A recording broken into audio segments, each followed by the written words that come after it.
Suresh sir start करें? हाँ please. Good afternoon, all the members who are connected here from the Panipat branch. I welcome you on behalf of Panipat branch of NIRC of ICI. एक topic हमारी जो management है उन्होंने सोचा कि एक टॉपिक आजकल प्राइवेट लिमिटेड कंपनी के लिए ना कंप्लायंसेस काफी बढ़ चुके हैं, बीच में कुछ फॉर्म भी नए आए हैं, तो उसको ही सम अप करते हुए मैनेजमेंट ने डिसाइड किया कि एक वेबिनार रखा जाए जिसमें प्राइवेट लिमिटेड कंपनी ज्यादातर हम लोगों के पास है पानीपत में। तो प्राइवेट लिमिटेड कंपनियों के लिए तो बेसिक कंप्लायंस, साथ में अमेंडमेंट, जो अमेंडमेंट आज के टाइम पे है अप्लीकेबल है हम लोगों पर, जैसे CLFSS हो गई या और बैन फॉर्म हो गए इस तरह के। तो इसी वजह से हमने आज दीपक जी, CS दीपक शर्मा जी, इनको इनवाइट किया जो हमें पहले भी काफी बार सेवा का मौका दे चुके हैं। तो I welcome Deepak ji on behalf of Panipat branch of NIRC of ICI, और मैं सभी मेंबर्स का भी स्वागत करता हूं जो यहाँ पर जुड़े हैं। और now I hand over to our chairman, worthy chairman of the branch CA Suresh Nandwani ji, to welcome the Deepak ji and all the members. नमस्कार. आज के इस सेशन में जो हमने न्यू कंपनीज कंप्लायंस के रिलेटेड रखा हुआ है, इसमें हमारे मुख्य वक्ता दीपक शर्मा जी हैं. वो पानीपत से पहले भी काफ़ी जुड़ चुके हैं, तो मैं सभी मेंबरों से गुजारिश करूंगा कि आज उनकी नॉलेज को जरूर ग्रहण करें, और किसी की कोई क्वेरीज हो वो या तो वो चैट बॉक्स में लिख दें या अपना हैंड रेस वाला वो दबा के चलें. तो मैं सभी मेंबर्स का भी पानीपत ब्रांच की तरफ से स्वागत करता हूं, और स्पेशली दीपक शर्मा जी का thank you to all. Thank you, Chairman sir. Now I hand over to our Vice Chairman Manpreet Singh Gambhir ji for welcome address. Manpreet ji.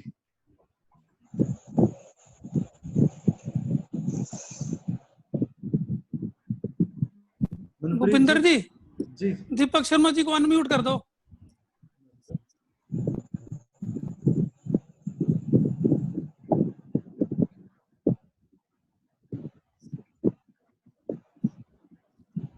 Manpreet ji कहाँ है? जी सर. जी please. Manpreet ji please welcome address. ठीक है. Good evening Deepak ji, कैसे हो sir? ठीक है, बहुत अच्छा. आप बताइए मनप्रीत जी. On behalf of Panipat branch of NIRC, in the presence of our chairman and all the members, Bhupinder ji, I welcome Deepak ji to deliberate us on the matters related to the compliance sector of the ROC. So, not taking much of the time, I request Bhupinder ji to start the webinar and let Deepak ji to share their opinions. Thank you, sir. Thank you, Manpreet ji. Now, without wasting time, I straight away forwarding to Deepak Sharma ji. Deepak sir, please start, sir.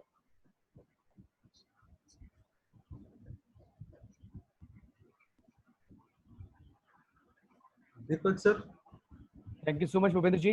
Yeah, am I audible? Yes, sir, audible. Yeah. That's good. Thank you so much, Panipat branch. In fact, it is my privilege to address one another, face to face, not face to face, but webinar. Why? Because we have been habitual to have the seminars face to face, but this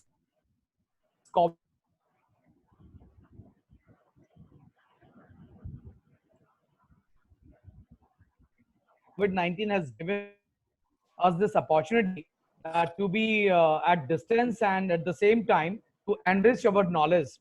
In recent times, topics, but when Panipat chapter just approached me and just requested me to have some sort of a very niche area, and that is an old area, not a niche area now. That as far as the private companies are concerned, what is specifically given in the law actually. So, my dear friends, it is really all the time a challenge before the members of both CAs and CS that they face on daily basis, that how to just comply in this fast changing scenario of the law. Why? Because a lot of circular, a lot of notifications are there. If you look at the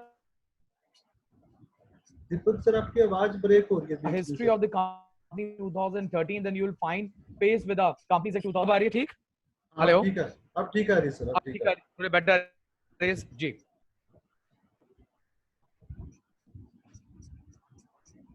ji sir, करें continue sir.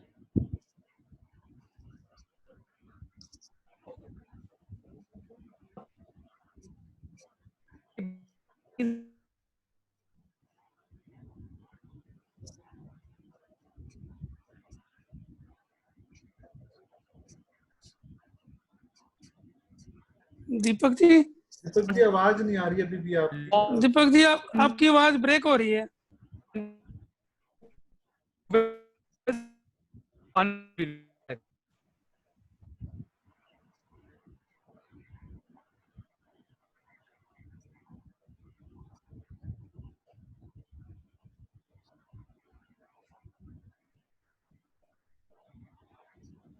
Hello जी दीपक जी, हाँ जी, हाँ जी। उधर से sir unmute कर दीजिए, मैंने भूपेंद्र यहाँ जी। से। जी जी सर। भूपेंद्र जी मेरा बिल्कुल परफेक्ट है इनफैक्ट कनेक्शन भी। हाँ, अब ठीक आ रही है सर, अब ठीक आ रही है आवाज। अब ठीक आ रही है? जी अब ठीक आ रही है। या connection is all right because I am using nowadays 5G। अभी 6G आया नहीं है, जैसे 6G आएगा I will opt for that. तो ये कुछ टेक्निकल चैलेंजेस जी जी है जो हमें फेस करने पड़ेंगे, राइट? कहीं भी किसी पार्टिसिपेंट को कोई प्रॉब्लम हो तो प्लीज मुझे बताएं बीच में, जी सर। राइट? चलिए हम लोग अपने एक पहले कंप्लायंस पे चलते हैं जिसमें भूपेंद्र जी पानीपत चैप्टर के साथ मेरी बात हो रही थी कि प्राइवेट कंपनीज को हम किस तरह से देखते हैं कंप्लायंसेस के लिए। तो उससे पहले मैंने सोचा कि पहले प्राइवेट कंपनीज को समझ लिया जाए आज, right?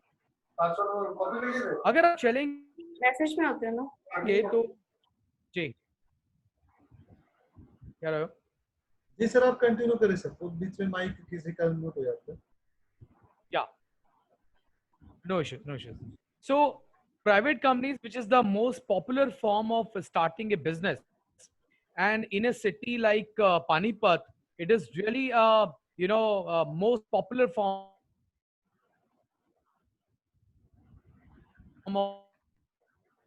of starting a business. Then there are various compliances with the company which you are taking care of as a client actually, or a company which is to be incorporated whenever you advise your client for the incorporation of company.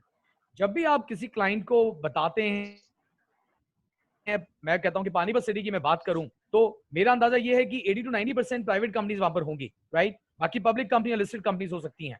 तो इसका मतलब ये हुआ majority में private companies को बड़े सारे challenges होते हैं। तो प्राइवेट कंपनी जो कि कंपनीज एक्ट का मोस्ट इंपॉर्टेंट फीचर है, और अराउंड 85% जो कि एमसीए पर कंपनी इनकॉर्पोरेट होती है उसमें उसका नंबर भी 85% आता है। तो this is really important to know about the private company from stress to conclusion, my dear friends. Section 3 is very clear. It defines a private company. It may be formed with 2 or more subscribers and with 2 directors. And Indian company law also provides legal compliances that are exempted or that are available to the private company. So it has to be followed by each private company, like reporting of financial results, reporting of changes in management, maintenance of statutory records, and audited of accounts, etc. As a profession, my dear friends, what should we do? That as far as the profession is concerned, both chartered accountant and company secretaries. So, if any liberty has been provided by the Ministry of Corporate Affairs, we have to really see to it actually and comply it, take the benefit of it. Like for example, in the morning itself, one client was talking to me and he was just requesting, sir, जून का महीना आ गया, ये quarter and हो रहा है, अब हमें एक मीटिंग दिखानी पड़ेगी क्वार्टर एंड की जो कि अप्रैल मई जून की है। हम सभी के सामने वो चैलेंज है, but few of us know कि एमसी ऑलरेडी एक सर्कुलर ला चुका है जिसमें इस 120 दिन का जो पीरियड है उसको 180 दिन कर दिया गया है। इसका मतलब इस 2 क्वार्टर्स में जो कि financial year 2020 and 2021, it means from 1 April to 31 March 2021 तक के इनिशियल 2 क्वार्टर्स हैं जो कि खत्म होंगे 30 सितंबर को। इन दोनों क्वार्टर्स के लिए एमसी सर्कुलर ने 2 मीटिंग्स के बीच का पीरियड 120 से बढ़ाकर 180 कर दिया है। तो ये प्राइवेट कंपनी पर एप्लीकेबल हो रहा है, और हम चाहें तो जून में मीटिंग करें ना करें, बट हम कंप्लायंस कर पाएंगे by following the circular and by just adopting the crux and contents of that circular. जब मैं लीगल डेफिनेशन की बात करता हूं, सेक्शन 68 और जो क्लॉज 68 है सेक्शन 2 का, वो बिल्कुल क्लियर है कि what does it private company means. Private company के बहुत सारे मीनिंग्स हैं which restrict the right to transfer its shares. One person company limits the number of its members to 200, and proviso has been given that where two or more persons hold one or more shares in a company jointly in a joint name, then for the purpose of reckoning the membership, they will be treated as single person, because all the corporate actions are to be given and to be provided to those category of joint shareholders in a very single form, right? For example, declaration of dividend.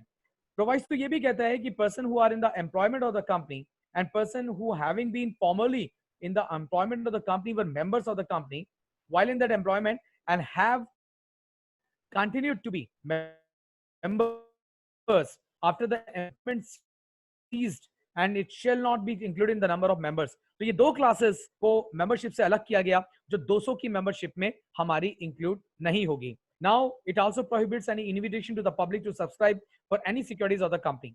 अब इस clause से आप direct connect कीजिए जो पहले deliberations हुए आपने समझे डीबीडी फॉर्म को, तो आपने कहीं ना कहीं इसको कनेक्ट करना है कि प्राइवेट कंपनी ऑलरेडी प्रोहिबिट्स है any invitation to the public to subscribe for any securities of the company.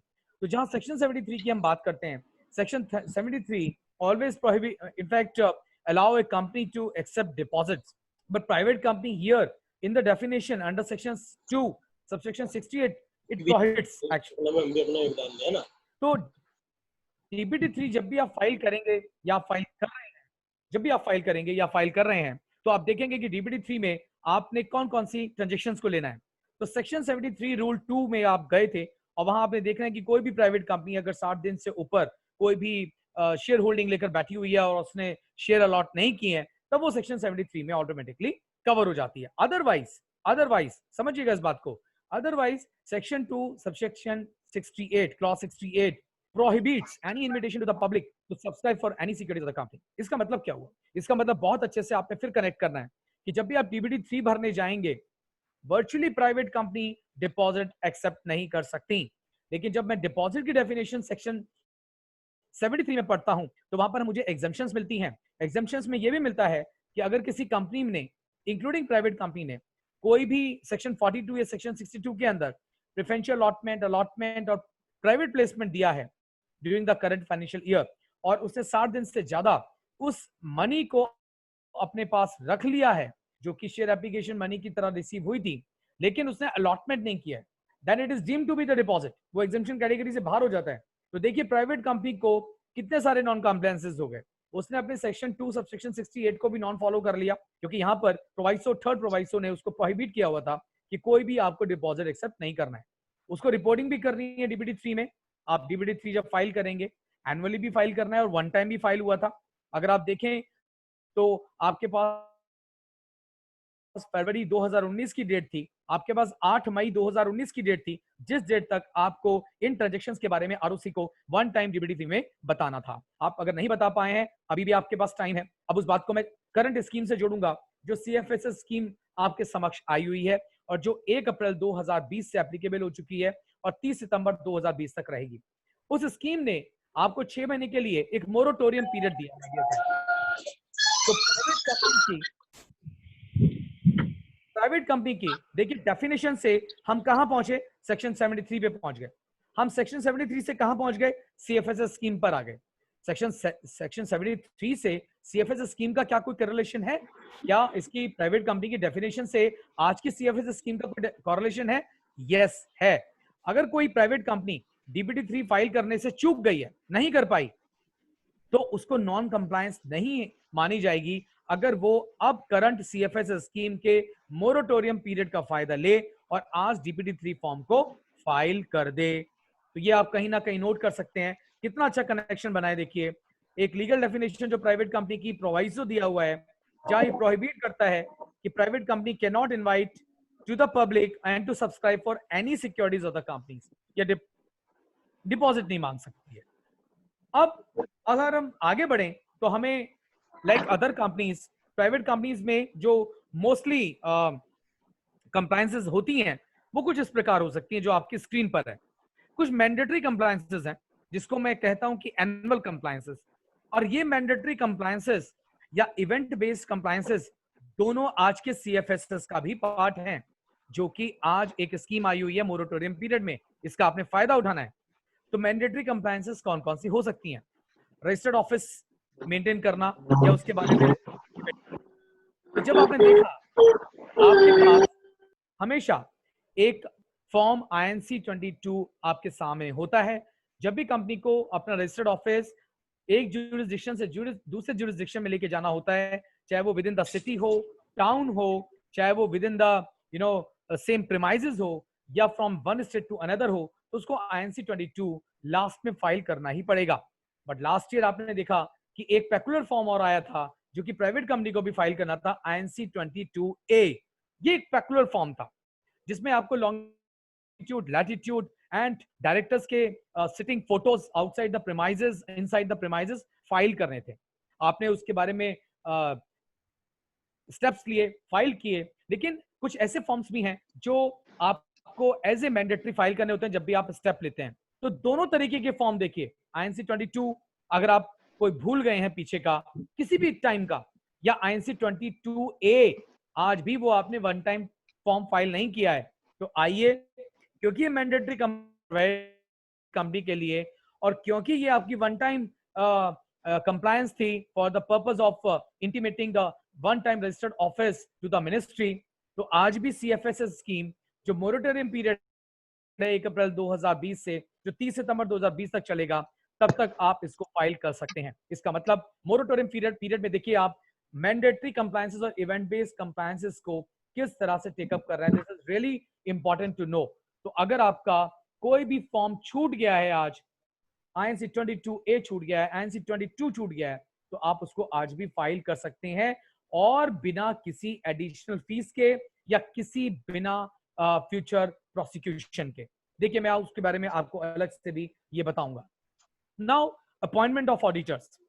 अब देखिए हम ऑडिटर्स लोग बहुत कंफ्यूज रहते हैं कि हमारा ADD 1 नहीं गया है, ADD 3 फाइल नहीं हुआ है, हम लोगों ने एक्शन टाइम पे नहीं लिया था, हम शायद विद इन स्टिपुलेटेड टाइम नहीं थे, और रजिस्ट्रार ऑफ कंपनीज ने, डिफरेंट रजिस्ट्रार ऑफ कंपनीज ने सेक्शन 206, एक सेक्शन 206 एक ऐसा सेक्शन है जिसको आप लोग नोट डाउन कर सकते हैं, और जिसमें time to time registrar of companies ने इनफैक्ट नोटिफाई किया है, एक नोटिस भेजा है कंपनी को और ऑडिटर्स को, ये कहते हुए कि आपने अपना ADD 1 या ADD 3 फॉर्म को लेट फाइल क्यों किया।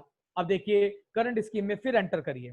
करंट स्कीम जो CFS स्कीम है जिसमें 1 अप्रैल 2020 से 30 सितंबर 2020 तक का मोरेटोरियम पीरियड दिया है, इसमें आप ADD 1 और ADD 3 फॉर्म भी फाइल कर सकते हैं without any additional fees and without having the limit of time.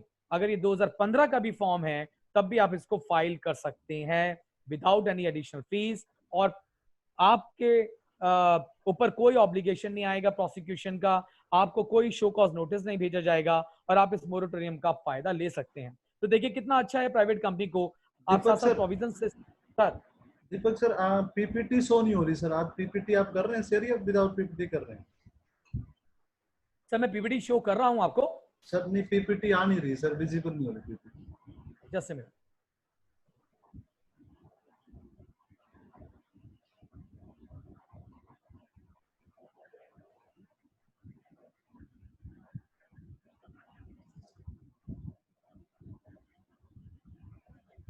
Sir अब आ गई है? हाँ अब आ रही है सर, अब आ गई सर। अच्छा पता नहीं कैसे। अच्छा कोई बात नहीं भूपेंद्र, थोड़े से टेक्निकल इश्यूज हमें कोई बात बीच नहीं बीच सर, में। सर बहुत कुछ सीख गए, अब तो टेक्निकल हम काम है। That's very good sir, that's very good. Okay अब आ रही है सर? अब पूरी आ रही है? Perfect sir, perfect. Very good sir, thank you so much. तो देखिए पार्टिसिपेंट मैं आपको दोबारा बता दूं, देखिए compliances as per the companies act जो आप देख पा रहे हैं, आपको दो तरीके की कंप्लायंसेस करनी है। मैं प्राइवेट कंपनी के हिसाब से बता रहा हूं आपको। एक registered office, appointment auditors. Bhupendra ji मैं सारे पार्टिसिपेंट से रिक्वेस्ट करूंगा कि वो अपने को अनम्यूट कर लें। सारे पार्टिसिपेंट अपने को अनम्यूट कर लें please. Thank you so much. So mandatory compliances में the registered office, appointment auditor, आपको फॉर्म फाइल करने हैं, और ये फॉर्म में डायरेक्टली कनेक्ट कर रहा हूं आज की स्कीम से भी जो CFSS स्कीम के द्वारा आपको ये अपॉर्चुनिटी दी गई है, जिसमें आपको इम्यूनिटी प्रोवाइड की गई है in terms of future prosecution, in terms of additional fees. Conduct of board and annual general meetings, my dear friends. अब देखिए, हम as a professional, as a auditor check करते हैं कि during the last financial year board of directors ने कौन कौन सी meetings की हैं और किस किस डेट को की हैं। ये जरूरी क्यों है? क्योंकि जब भी आप दो डॉक्यूमेंट्स तैयार कर रहे हैं कंपनी के और फाइल कर रहे हैं, जिसको MJD 7 और AOC 4 कहते हैं, उसमें आपको इन बोर्ड मीटिंग का हवाला देना है। इट मींस आपको इनका बारे में बताना है कि किस किस डेट को कौन सी बोर्ड मीटिंग हुई है और कौन सा बोर्ड ऑफ डायरेक्टर्स किस मीटिंग में प्रेजेंट था और किस मीटिंग में प्रेजेंट नहीं था। It means about conduct of board meeting and annual general meeting, you need not to know that what are the provisions with regard to giving the details, because that standard is very much provided in the board of directors standard. But whenever you are filing your forms like MJD 7 and AOC 4, or in fact आप ये कहीं ना कहीं meetings को देना चाह रहे हैं और आज आप करंट में देना चाह रहे हैं, तो करंट में ये सर्कुलर आ चुका है कि जो कंपनियों का फाइनेंशियल ईयर 31 दिसंबर 2019 को खत्म हो गया था। चलिए यहाँ पे भी थोड़ा समझ लेते हैं प्राइवेट कंपनी के लिए, क्योंकि आपको ये थोड़ा जानना जरूरी है। हम लोग as a academically my dear friends discuss करते हैं आपस में, तो हम लोग हमेशा एज ए स्टूडेंट सीखते हैं। सेक्शन 2 सबसेक्शन 41 आपको कंपनीज एक्ट में फाइनेंशियल ईयर के बारे में बताता है। वो कहता है financial year means a period ending on 31 March of every year. It means जब हम सेक्शन 96 पढ़ते हैं about conduct of annual general meeting, तो एनुअल जनरल मीटिंग का सेक्शन कहता है a company has to have its annual general meeting within 6 months from the closure of its financial year. It means जो भी उसका first financial year या financial year होगा उससे 6 महीने के अंदर उसको अपनी AGM कर लेनी है। तो नॉर्मली प्राइवेट कंपनियों के लिए वो जो डेट आती है वो 30 सितंबर आती है। दूसरा प्रोविजन ये भी कहता है कि दो AGM के बीच में 15 महीने का डिफरेंस नहीं होना चाहिए, 15 महीने से ज्यादा का डिफरेंस नहीं होना चाहिए। What does it mean? अगर लास्ट ईयर मैंने अप्रैल में मीटिंग कर ली थी, तो इस बार मुझे May June July would be my last date. Like for example अगर 25 जुलाई है तो 25 जुलाई तक मैं कर पाऊंगा, मुझे 30 सितंबर वाला जो लिबर्टी है वो अवेलेबल नहीं है। इसका मतलब क्या हुआ? इसके मायने क्या है? क्या कोई अमेंडमेंट आया हुआ है इसके बारे में? यस, इसके बारे में जानते हैं। अगर आपकी कंपनी ने जो फाइनेंशियल ईयर है और जो फर्स्ट फाइनेंशियल ईयर है वो 31 दिसंबर 2019 को खत्म हुआ था, तो उसके अकॉर्डिंगली आपको within 6 month, it means from the closure of your financial year that is 31 March 2019, आपको 30 जून तक मीटिंग करनी थी। उसके बारे में एक सर्कुलर आ गया है। सर्कुलर ये कहता है कि जिन कंपनीज का इंक्लूडिंग प्राइवेट कंपनी का फाइनेंशियल ईयर जो कि नई कंपनियां भी थी, अगर 31 दिसंबर 2019 को खत्म हो रहा है तो उस 6 महीने के पीरियड को 3 महीने मतलब 180 डेज के लिए बढ़ा दिया जाता है। इसका मतलब ये कंपनी आप 30 सितंबर तक अपनी AGM कर सकती हैं। क्या बोर्ड मीटिंग के बारे में कुछ कहा गया है? बोर्ड मीटिंग के बारे में जैसे मैंने आपको बताया माय डियर फ्रेंड्स, 4 मीटिंग्स आपको साल में दिखानी होती हैं। एग्जैक्टली हर क्वार्टर में एक मीटिंग दिखानी होती है। 2 क्वार्टर में जब भी मीटिंग आप दिखाएंगे उन 2 मीटिंग के बीच का डिफरेंस 120 डेज से ज्यादा नहीं होना चाहिए। अब वो डिफरेंस 180 डेज का कर दिया गया है। इसका मतलब क्या हुआ? इसका मतलब ये हुआ कि अगर कोई मीटिंग आपकी जून में बैठ रही थी जिसमें 120 डेज खत्म हो रहे हैं, आप 60 डेज का और लिबर्टी ले सकते हैं और अकॉर्डिंगली आपको नेक्स्ट ईयर की रिपोर्टिंग अपनी AOC 4 और MJD 7 में इस बोर्ड मीटिंग के दिखानी है और उस सर्कुलर को आपको बता देना है। तो क्लाइंट को आपने ये बताना है कि सर्कुलर को वो डिफाइन कर दे, कहीं ना कहीं अपने नोट्स टू अकाउंट में कर दे डिफाइन कि मैंने इस सर्कुलर का फायदा लेते हुए अपनी बोर्ड मीटिंग को इस डेट को ना करके इस डेट को किया। Filing of various forms. और वेरियस फॉर्म्स में आपके सामने बड़े सारे फॉर्म्स आते हैं। नॉर्मली क्या आता है? AOC आता है, MJT आता है, INC आता है, राइट? SH फॉर्म्स आते हैं जो आपके पास, या CSG फॉर्म्स आते हैं जो चार्जेस के लिए आपके पास हो गए। तो ये सब फॉर्म्स अब अगर मैं नई स्कीम से भी कनेक्ट करता हूं तो वो सारे नई स्कीम में कनेक्ट हो रहे हैं। कोई भी प्राइवेट कंपनी या कोई भी कंपनी अगर पिछले कुछ सालों से डॉक्यूमेंट फाइल नहीं कर पा रही है, except charges and authorise share capital का इंक्रीज फॉर्म, जिसको हम करंट स्कीम के अंदर नहीं ले रहे हैं। वाई? बिकॉज गवर्नमेंट ने, MCA ने अपने सर्कुलर के द्वारा केवल 2 फॉर्म्स को, जो कि चार्जेस के फॉर्म है और जो कि ऑथोराइज शेयर कैपिटल बढ़ाने के फॉर्म्स हैं, इन 2 फॉर्म्स को करंट स्कीम से अलग रखा है।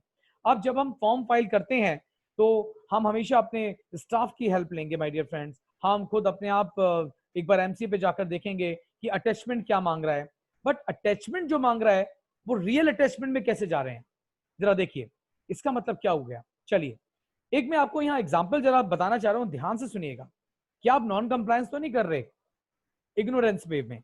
लाइक फॉर एग्जाम्पल आप फॉर्म तो फाइल कर रहे हैं, उसके अटैचमेंट भी लगा रहे हैं, पर अटैचमेंट हो सकता है गलत है, और अगर अटैचमेंट गलत है तो जरा कहीं पर मोटा मोटा लिख लीजिए इन ए बोल्ड मैनर सेक्शन 206। मैं आपको कितनी बार हम लोग ये चर्चा करते हैं कि 206 सेक्शन एडजुडिकेशन का सेक्शन है, जो एंटायर कंपनीज एक्ट में, जो पहले कंपनीज एक्ट 1956 में भी नहीं हुआ करता था, अब कंपनीज एक्ट 2013 में इंट्रोड्यूस किया गया था, और उसमें बड़ी reasonable powers registrar of companies and registrar of regional directors को दे दी गई हैं, जहां inspection, audit and issue of show cause notices यहाँ जारी किया जा सकता है। तो अगर आपने कोई गलत फॉर्म फाइल कर दिया, एक गलत कंटेंट के साथ कर दिया, तो उसका कोई लिमिटेशन नहीं, आपके पास उसके द्वारा कभी भी कोई इंस्पेक्शन अगर होता है, नोटिस आ सकता है नॉन कंप्लायंसेस का। अब हम इसको कैसे समझ सकते हैं, चलिए समझते हैं इस करंट स्कीम से, जो मैं हमेशा एक फॉर्म को या एक प्रोविजन को जोड़ूंगा अपने सीएफएसएस से। जो करंट स्कीम आई हुई है जिसमें इम्यूनिटी प्रोवाइड की जा रही है आपको, और 1 अप्रैल 2020 से शुरू हो चुकी है, आपकी जो भी पेंडेंसी हो 76 फॉर्म्स उसमें प्रिस्क्राइब किए गए हैं। करीब 56 फॉर्म्स जो हैं वो करंट कंपनीज एक्ट 2013 से रिलेटेड हैं। करीब 10 फॉर्म्स जो हैं 12 फॉर्म्स कंपनीज एक्ट 1956 से रिलेटेड हैं, और बाकी 4 फॉर्म्स करीब रिलेटेड हैं एलएलपी से। नाउ जब भी आप कंप्लायंस करने के लिए जाएंगे तो सेक्शन 42 को जरा मैं एक एग्जांपल की तरह आपके सामने रखना चाहूंगा, क्योंकि जब भी आप फॉर्म फाइल करेंगे तो आप फॉर्म फाइल करते हैं, उसमें अटैचमेंट लगाते हैं, रेजोल्यूशंस लगाते हैं, आप एक्सप्लेनेटरी स्टेटमेंट्स देते हैं, तो उसके कंटेंट में कहीं गलती तो नहीं हो रही, कहीं आपने सेक्शन पढ़ने में कहीं मिस्टेक तो नहीं कर दी। तो देखिए यहाँ पर कितनी अच्छी तरह से मिनिस्ट्री ने समझाया आपको कि जो करंट इम्यूनिटी स्कीम आई हुई है, वो स्कीम केवल और केवल एडिशनल ड्यूटी से और फ्यूचर प्रोसिक्यूशन जो कि आपका हो सकता था नॉन फाइलिंग की वजह से या डिले फाइलिंग की वजह से, वो नहीं होगा। लेकिन अगर आपने कोई नॉन कंप्लायंसेस की है, अब नॉन कंप्लायंसेस क्या है उसको जरा समझे। सेक्शन 42 ये कहता है कि आपको अपना 60 डेज के अंदर जो भी शेयर सब्सक्रिप्शन मनी रिसीव की है उसको एक सेपरेट बैंक अकाउंट में रख लेना है। हम सबको पता है इस बारे में। उसको आपने तब तक नहीं निकालना है या कहीं और इन्वेस्टमेंट करना है जब तक कि आप PAS 4 इसका जो रिलेवेंट फॉर्म है, ई फॉर्म है अलॉटमेंट ऑफ शेयर्स का, वो फाइल ना कर दें। देखिए कितनी अच्छी बात। क्या कहता है सेक्शन 42? बहुत अच्छे से समझा रहा है आपको। सेक्शन ने बताया कि अगर आपने विद इन 60 डेज आपने ले लिया है और शेयर एप्लीकेशन मनी रिसीव कर ली है और आपने अलॉटमेंट भी कर दिया विद इन 60 डेज, और पैसा आपके पास आके बैंक सेपरेट बैंक अकाउंट में रखा जा चुका है, तो आप उस पैसे को खर्च नहीं कर सकते, आप उस पैसे को विड्रॉ नहीं कर सकते अगर आपने with in 15 days PAS 3 form file नहीं किया है। देखिए कितनी सेंसिटिव चीज है। और हम में से बहुत सारे प्रोफेशनल्स क्या करते हैं जी, जैसे ही हमारे पास पैसा बैंक अकाउंट में आता है, सेपरेट बैंक अकाउंट में आता है, हम लोग इमीडिएटली उसको विड्रॉ करते हैं फॉर वेरियस पर्पसेस, जिस पर्पज से हमने उस पैसे को मंगाया है, चाहे वो हमारा PAS 3 फॉर्म फाइल हुआ है या नहीं हुआ है। अगर नहीं हुआ है, समझिएगा, अगर नहीं हुआ है तो आप सेक्शन 42 सब सेक्शन 10 की नॉन कंप्लायंस कर बैठे हैं। अब ये जो इम्यूनिटी स्कीम आई है, ये इम्यूनिटी स्कीम आपको पीपीटी मूव नहीं कर रही, पीपीटी वहीं पर है, mandatory compliance and event based compliance. Sir अभी मैं वहीं पर हूं अभी। ठीक है, फिर ठीक है सर, क्योंकि इसमें अभी एक्सप्लेन कर। ओके सर, ये मैंडेटरी कंप्लायंस समझा रहा हूं सर आपको। जी सर, ठीक है सर। तो अब PAS 3 अगर आपने फाइल नहीं किया है तो समझिए कि वो नॉन कंप्लायंस आप वहां कर बैठे हैं। तो यहाँ पर इसको समझना जरूरी है कि हमारे पास जो मैंडेटरी कंप्लायंसेस हैं या इवेंट बेस्ड कंप्लायंसेस हैं, चाहे वो इश्यूएंस ऑफ शेयर सर्टिफिकेट हो, शेयर्स कैपिटल हो, या कोई नेम क्लॉज चेंज करना हो, मेमोरेंडम आर्टिकल चेंज करने हो, तो आपको MGD 14 फाइल करना है। हाँ, MGD 14 के बारे में एक अच्छी बात यह हो गई है कि इस सेक्शन को डीक्रिमिनलाइज कर दिया गया है। अब आपको केवल सेंट्रल गवर्नमेंट की परमिशन लेने की जरूरत पड़ेगी अगर आपका वो डिलेड फॉर्म है, लेकिन अगर आप आज करंट में नया ऑर्डिनेंस पढ़ें, नया कंपनी बिल पढ़ें जो कि पार्लियामेंट में रखा जा चुका है, तो उसमें आप पाएंगे कि बहुत सारी पेनल्टीज को जो कि प्रोसिक्यूशन में है, इम्प्रिजनमेंट में है, उसको खत्म करके अब इनफैक्ट केवल पेनल्टी को इम्पोज कर दिया गया है। तो मैंडेटरी कंप्लायंसेस और इवेंट बेस्ड कंप्लायंसेस में माय डियर फ्रेंड्स कितने सारे फॉर्म्स आप देख पा रहे हैं आ गए हैं। उसकी नॉन कंप्लायंसेस को हम समझ रहे हैं, उसकी नॉन कंप्लायंसेस को हम कनेक्ट कर रहे हैं करंट स्कीम से जो कि इम्यूनिटी स्कीम आज की तारीख में लागू है। चलिए कुछ मैंडेटरी कंप्लायंसेस के बारे में पढ़ लेते हैं जो कि हमें करनी थी या जो हम लोग कर पा रहे हैं। चलिए, कंपनी नेम सेक्शन 12 है।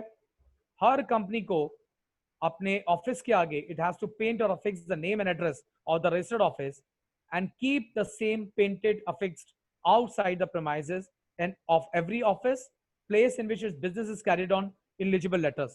तो केवल रजिस्टर्ड ऑफिस ही नहीं, आपका ब्रांच ऑफिस, आपकी फैक्ट्री प्रेमाइजेस, आपका कोई और ऑफिस जो कि कॉर्पोरेट ऑफिस है, वहां पर आपको कंपनी का नाम और सब कुछ डिस्प्ले करना है। ये प्राइवेट कंपनी को भी लागू होता है। कंपनी का जो लेटर हेड आप बनाते हैं, मैं आपको बताना चाहूंगा कि कंपनी के लेटर हेड ज्यादातर जो प्राइवेट कंपनी को आरओसी को मिल रहे हैं, आरओसी उस पर भी एक्शन ले रही है। सेक्शन 12 कहता है कि every company shall get its name, address and registered office, CIN number, telephone number and email ID for applicable, right. It will print on its business letters, bill heads, letter papers, notices, vouchers and other official publications. लोग कभी कभी सिन डालना भूल जाते हैं, उस पर उनको 206 का नोटिस मिल रहा है। अब हाउ विल टैकल? आपको कंपाउंडिंग करानी पड़ेगी उस सेक्शन की, एडजुडिकेशन कराना पड़ेगा। तो ये छोटी छोटी बातें हैं जो कहीं ना कहीं हम इग्नोर कर जाते हैं, हमें नहीं करनी चाहिए। प्राइवेट कंपनी मेजरली इग्नोर कर जाती है। मैंने आरओसी से एक डेटा निकालने की कोशिश की कि इन दो सेक्शंस में अभी इमीडिएटली या रिसेंट टाइम में कितने एक्शंस हुए हैं। तो ये बताया गया 1 अप्रैल 2014 से करंट डेट तक around 1800, more than 1800 cases, 1800 notice serve किए गए जो कि डिफरेंट कंपनीज को डाले गए बेसिस ऑन लेटर हेड्स जो कि नॉन कंप्लाई कर रहे थे provisions of companies act 2013, specially section 12 को। तो प्राइवेट कंपनी को ये दो चीजें बड़ी याद रखनी है क्योंकि ये दोनों ही चीजें आपके फॉर्म नंबर INC 22A से भी कनेक्टेड हैं जो वन टाइम आपको फॉर्म फाइल करना था। प्राइवेट कंपनी में जब आप आगे चलते हैं तो आप पाते हैं कि शेयर सर्टिफिकेट आप कब दें, कैसे दें, उस पर शेयर स्टैम्प कैसे लगे। प्राइवेट कंपनी ज्यादातर डायलेमा में रहती हैं। प्राइवेट कंपनी को मैं एक चीज और बताऊंगा, अभी तक डीमैट में शेयर्स को कन्वर्ट करना अभी अनिवार्य नहीं हुआ है, लेकिन आप प्रोफेशनल्स लोग तैयार रहें because certain classes of public companies are already under the mandatory domain to get their shares in demat form, but private company को अभी रखा नहीं गया है। सून आफ्टर और मे बी लेटर ये प्रोविजन आएगा तो आपको अपना प्राइवेट कंपनी का जो शेयर एक बार देख लेते हैं शेयर सर्टिफिकेट्स हैं और जितने भी आपको उसके मैंडेटरी कंप्लायंसेस हैं माय डियर फ्रेंड्स, जैसे उसकी स्टैंपिंग करानी है। अब आप हरियाणा राज्य में रहते हैं, पानीपत हरियाणा में पड़ता है, और जो आपको शेयर स्टैंपिंग करानी है तो वो कैसे होगी? तो स्टैंपिंग में हमेशा कंफ्यूजन रहता है। चलिए एक बार स्टैंपिंग को समझ लेते हैं। शेयर सर्टिफिकेट्स में जितनी भी शेयर स्टैंपिंग होगी वो कंकरेंट लिस्ट में आएगी। हमारे कॉन्स्टिट्यूशन ने हमें कंकरेंट लिस्ट में ये पावर दी हुई है कि stamp duty can be impose by the central और बाय द स्टेट, जहां भी वो डोमेन पड़ता है। तो जब हम शेयर कैपिटल बढ़ाते हैं, ऑथोराइज शेयर कैपिटल बढ़ाते हैं, जब भी बढ़ाएंगे, ये स्टेट का एक्ट है, ये स्टेट कैपिटल लगती है उसमें, तो स्टेट में जो भी एप्लीकेबल रेट्स होंगे वो उसमें लग जाएंगे। लेकिन जब आप शेयर ट्रांसफर्स करते हैं तो शेयर ट्रांसफर करने में आपको सेंट्रल ड्यूटी लगती है जो कि 0.25%। मेरे राज्य में भी है, यूपी में, दिल्ली में भी वही है, हरियाणा में भी वही है। तो 0.25% ऑफ द टोटल वैल्यू। अब ये टोटल वैल्यू क्या होती है? इस टोटल वैल्यू के अंदर आपको जितना भी आप शेयर ट्रांसफर कर रहे हैं वो मनी, और अगर उस पर आप कोई प्रीमियम ले रहे हैं कंसिडरेशन में, जो इंस्ट्रूमेंट में आप पैसा डाल रहे हैं, उसकी कैलकुलेशन करके आपको 0.25% ले लेना है। तो देखिए कितना इंपॉर्टेंट है। अब जो भी शेयर आप अलॉट कर रहे हैं एज ए सब्सक्राइबर नई कंपनी के लिए, प्राइवेट कंपनी में, उसको मेमोरेंडम आर्टिकल्स जब आपने सब्सक्राइब करवाया तो 60 डेज के अंदर कंपनी के इनकॉर्पोरेशन से आपको ये शेयर एप्लीकेशन मनी मिल जानी चाहिए। आज आप देखते हैं बहुत सारी प्राइवेट कंपनी हमारे पास ऐसे क्लाइंट आती हैं और कहती हैं कि 6 महीने हो गए बट हमने तो बैंक अकाउंट भी नहीं खोला। देन आप क्या करेंगे बताइए?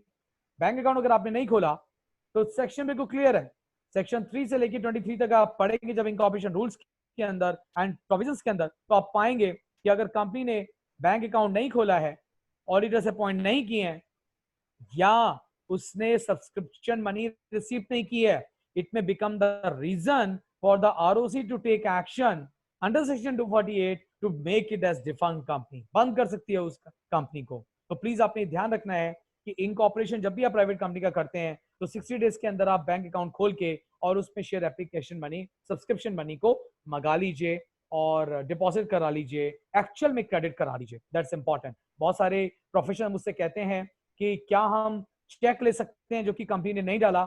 ये रीजनेबल नहीं है। अगर कल को कोई जुडिशियल अथॉरिटी इसमें जाती है और इन्वेस्टिगेट करती है तो आपकी ये जो एक्सक्यूज है वो काम नहीं आएगी कि आपने चेक तो ले लिया था with in 60 days but company के अकाउंट्स में ना तो डाला या कंपनी का अकाउंट नहीं खुला। तो विद इन 60 डेज आपका अमाउंट सब्सक्रिप्शन मनी का क्रेडिट हो जाना चाहिए आपके कंपनी के बैंक अकाउंट के अंदर। अपॉइंटमेंट ऑफ डायरेक्टर्स में आता हूं मैं सेक्शन 152 में डायरेक्टली। जब भी हम बात करते हैं सेक्शन 152 की तो प्राइवेट कंपनी सबसे पहले याद आती हैं। हर कंपनी को every person who is being appointed as a director shall provide a consent in form number DI2 and such consent shall be filed by the company with ROC in form number DI12। आप जब अपनी DI2 को बनाते हैं तो बहुत बार मैंने देखा बिकॉज DI2 का जो एक अनेक्चर है और साथ में अटैचमेंट है वो आपका पैन कार्ड की कॉपी या उसके एड्रेस प्रूफ की कॉपी भी है। वाई? बिकॉज आपको उसके साथ वो मैंडेटरी अटैचमेंट लगाना है, सर्टिफाइड करके लगाना है। माय डियर फ्रेंड्स, आप इसमें इस अटैचमेंट को ना भूलें क्योंकि रैंडमली आरओसी DI2 पे भी प्राइवेट कंपनी के अगेंस्ट एक्शन लेता है कि आपका DI2 complete in all respect नहीं है। बहुत बार प्रोफेशनल्स उस DI2 के पीछे नेक्सस लगाना भूल जाते हैं और केवल इंफॉर्मेशन DI2 की कंटेंट्स को फिल करके फॉर्म के साथ लगा के DI12 के साथ लगा के DI12 को फाइल भी कर देते हैं। Please don't do that. Section 152 strict है और आपके अगेंस्ट ये एक्शन हो सकता है।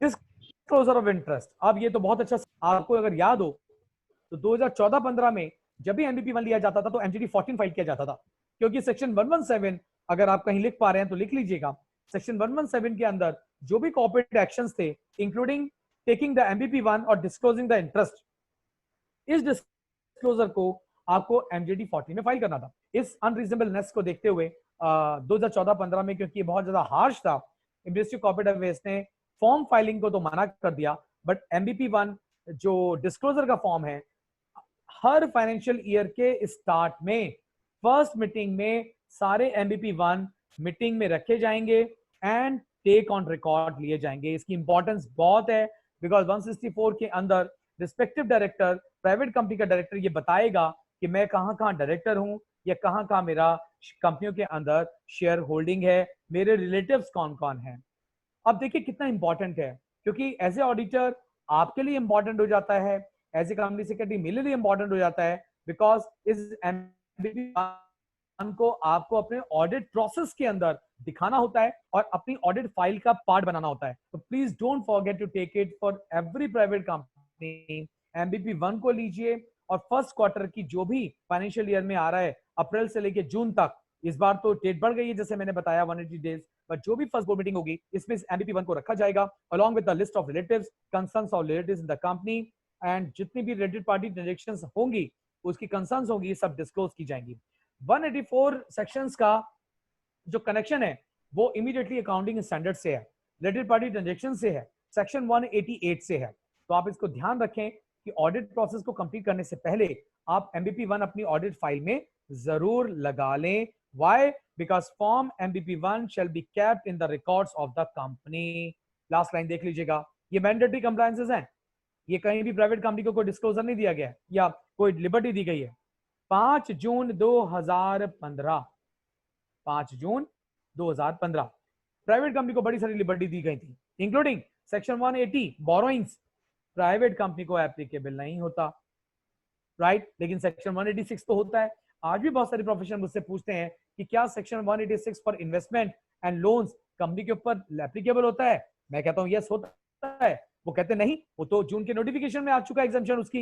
मैंने कहा आप जाइए और नोटिफिकेशन को दोबारा पढ़िए, वहां सेक्शन 180 को एग्जाम किया गया है ना कि सेक्शन 186 को। तो 186 की रिक्वायरमेंट आपको पूरी करनी पड़ेगी। तो देखिए प्राइवेट कंपनी कभी कभी डोलड्रम में रहती है, कंफ्यूजन में रहती है, और ऑडिट प्रोसेस में जब हम as a chartered accountant enter करते हैं तो हमें अपनी ऑडिट फाइल में क्या क्या लगाना होता है, हमें बहुत कॉशियसली फॉलो करना है as per these provisions of the companies act 2013। Now कुछ मैंडेटरी कंप्लायंसेस हैं, आपको कुछ रजिस्टर रखने हैं। अब ये रजिस्टर रखना बहुत टफ नहीं है आपके लिए, मैं बहुत जनरल इसको आपको समझाना चाहूंगा। आप इसको जो फॉर्मेट को आप कहीं से भी एमसी की साइट से या आप गूगल साइट से, भूपेन जी मुझे भी बोल सकते हैं, मैं इसके फॉर्मेट्स आपको एक्सेल शीट में प्रोवाइड कराऊंगा सारे आपके मेंबर्स के लिए। आप अपनी हर कंपनी का रिकॉर्ड एक्सेल शीट में रखिए, उसका प्रिंट आउट लीजिए और प्रिंट आउट को आप हर ईयरली बेसिस पर बाइंड करा के साइन करा के अलग रख लीजिए। देखिए कितनी अच्छी बात। लेकिन register of members MGT 1 form में, register of transfer and transmission SS 6 में, ये रजिस्टर की फॉर्मेट है जो प्रेस्क्राइब फॉर्म है, ये ई फॉर्म नहीं है कोई जो आरओसी में फाइल करना है आपको। ये फॉर्म्स हैं जिस फॉर्म के अंदर मैंडेटरी रजिस्टर्स के कंटेंट को फ्रीज किया गया है। जो भी रजिस्टर ऑफ मेंबर बनेगा वो एमजीटी 1 फॉर्म में बनेगा, कोई और फॉर्म नहीं है उसकी। आप अपनी कोई फॉर्म तैयार नहीं कर सकते। उस फॉर्म को देखेंगे तो बड़ी स्पेसिफिक फॉर्म है जहां पर शेयर होल्डर का मेंबर्स का मेंबरशिप नंबर भी मांगा गया है, आपसे पैन नंबर भी मांगा गया है, उसने कब एक्वायर किए थे शेयर्स ये भी मांगा गया है, और सीज कब किया था ये भी मांगा गया है, कितने शेयर्स हैं, कब कब लिए उसने शेयर्स, ये सब एमजीटी 1 रजिस्टर के फॉर्म में आपको देना है, जो एक्सेल शीट में आप बना सकते हैं। इस फॉर्म को कोई फिजिकल फॉर्म रजिस्टर लेने की जरूरत नहीं है आपको। Register of transfer and transmission हम लोग बहुत बार इग्नोर करते हैं, और अगर आपसे मैं कहूँ आपके किसी क्लाइंट के बारे में या आप मुझसे पूछे किसी क्लाइंट के बारे में कि पिछले 15 सालों में ट्रांसफर और ट्रांसमिशन का जरा रिकॉर्ड दिखा दीजिए, तो हमें अपने एनुअल रिटर्न में जाके झांकना पड़ता है, हमें मिनट्स में झांकना पड़ता है। ये कितना सिंपल फॉर्म है। SH 6 को देखिए, SS 6 एक एक्सेल शीट का रजिस्टर है, उस रजिस्टर को आप फिल करके रखिए। आप कंप्लाई भी कर रहे हैं अपने सेक्शन 56 को भी, जो बता रहे हैं कि हर कंपनी को ये रजिस्टर्स मेंटेन करने। रजिस्टर ऑफ चार्जेस कितना आसान फॉर्म है, CHG 7 में रखा जाएगा, तो इसका जो फॉर्मेट दिया गया है वो CHG 7 में दिया गया है। आप इस फॉर्म के इसको तैयार करवाइए, और देखिए आप अपने क्लाइंट को एड ऑन ये सर्विस भी दे सकते हैं। उनके आगे इन रजिस्टर्स के फॉर्मेट रखिए, उनसे साइन कराइए, सर्टिफाइड कराइए। केवल एक ही रजिस्टर है, उस रजिस्टर का नाम है जो आरपीटी रजिस्टर है, सेक्शन 188 के लिए बनता है, जिसको कॉन्ट्रैक्ट रजिस्टर कहता है।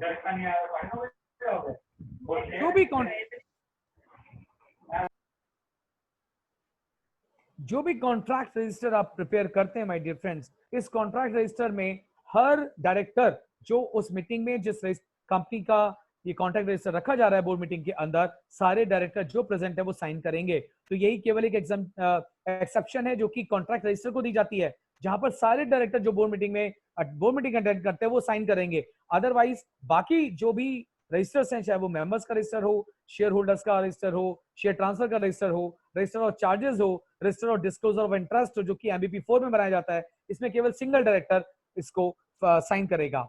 आपको with in 7 days of the entry of the member, जब भी आप अलॉटमेंट करेंगे शेयर्स, 7 दिन के अंदर इसमें एंट्री कर देनी है रजिस्टर के अंदर भी। आप इसको बड़ा कन्वीनियंट पाएंगे माय डियर फ्रेंड्स। आप देखेंगे एड ऑन आपकी कितनी अच्छी, आपके लिए भी एक ट्रैक बनाना कितना आसान हो गया है। तो मैं इन रजिस्टर्स को आपको शो करना चाह रहा था। इन रजिस्टर्स को आप जरूर अपने हर क्लाइंट, हर प्राइवेट कंपनी के लिए at least for the sake of compliance रखें, और आप इसको मेंटेन करें और उसकी रिकॉर्ड का हिस्सा बनाएं। मिनट्स सेक्शन 118, मिनट्स में हम बहुत कैजुअल रहते हैं, मिनट्स में हम लोग बड़े हिस्टोरिक रहते हैं, मिनट्स में हम कभी प्रोस्पेक्टिव नहीं रहते। बट एटलीस्ट कहीं कहीं जब आप सेक्शन 118 की बात करते हैं तो ये तो आप पे भी लागू हो रहा है एज ए प्राइवेट कंपनी। तो एटलीस्ट आपकी ऑडिट फाइल या आपकी कंपनी की फाइल के अंदर notice, agenda, minutes and acknowledgement of the minutes by the directors and signature of the minutes by the chairman on or before the next board meeting, ये 5 चीजें आपको याद रखनी है। AGM के मिनट्स विद इन 30 days बना के आपको चेयरमैन से साइन करा लेने हैं। एक्स्ट्राऑर्डिनरी जनरल मीटिंग के मिनट्स आपको चेयरमैन या नेक्स्ट चेयरमैन से साइन करा लेने हैं।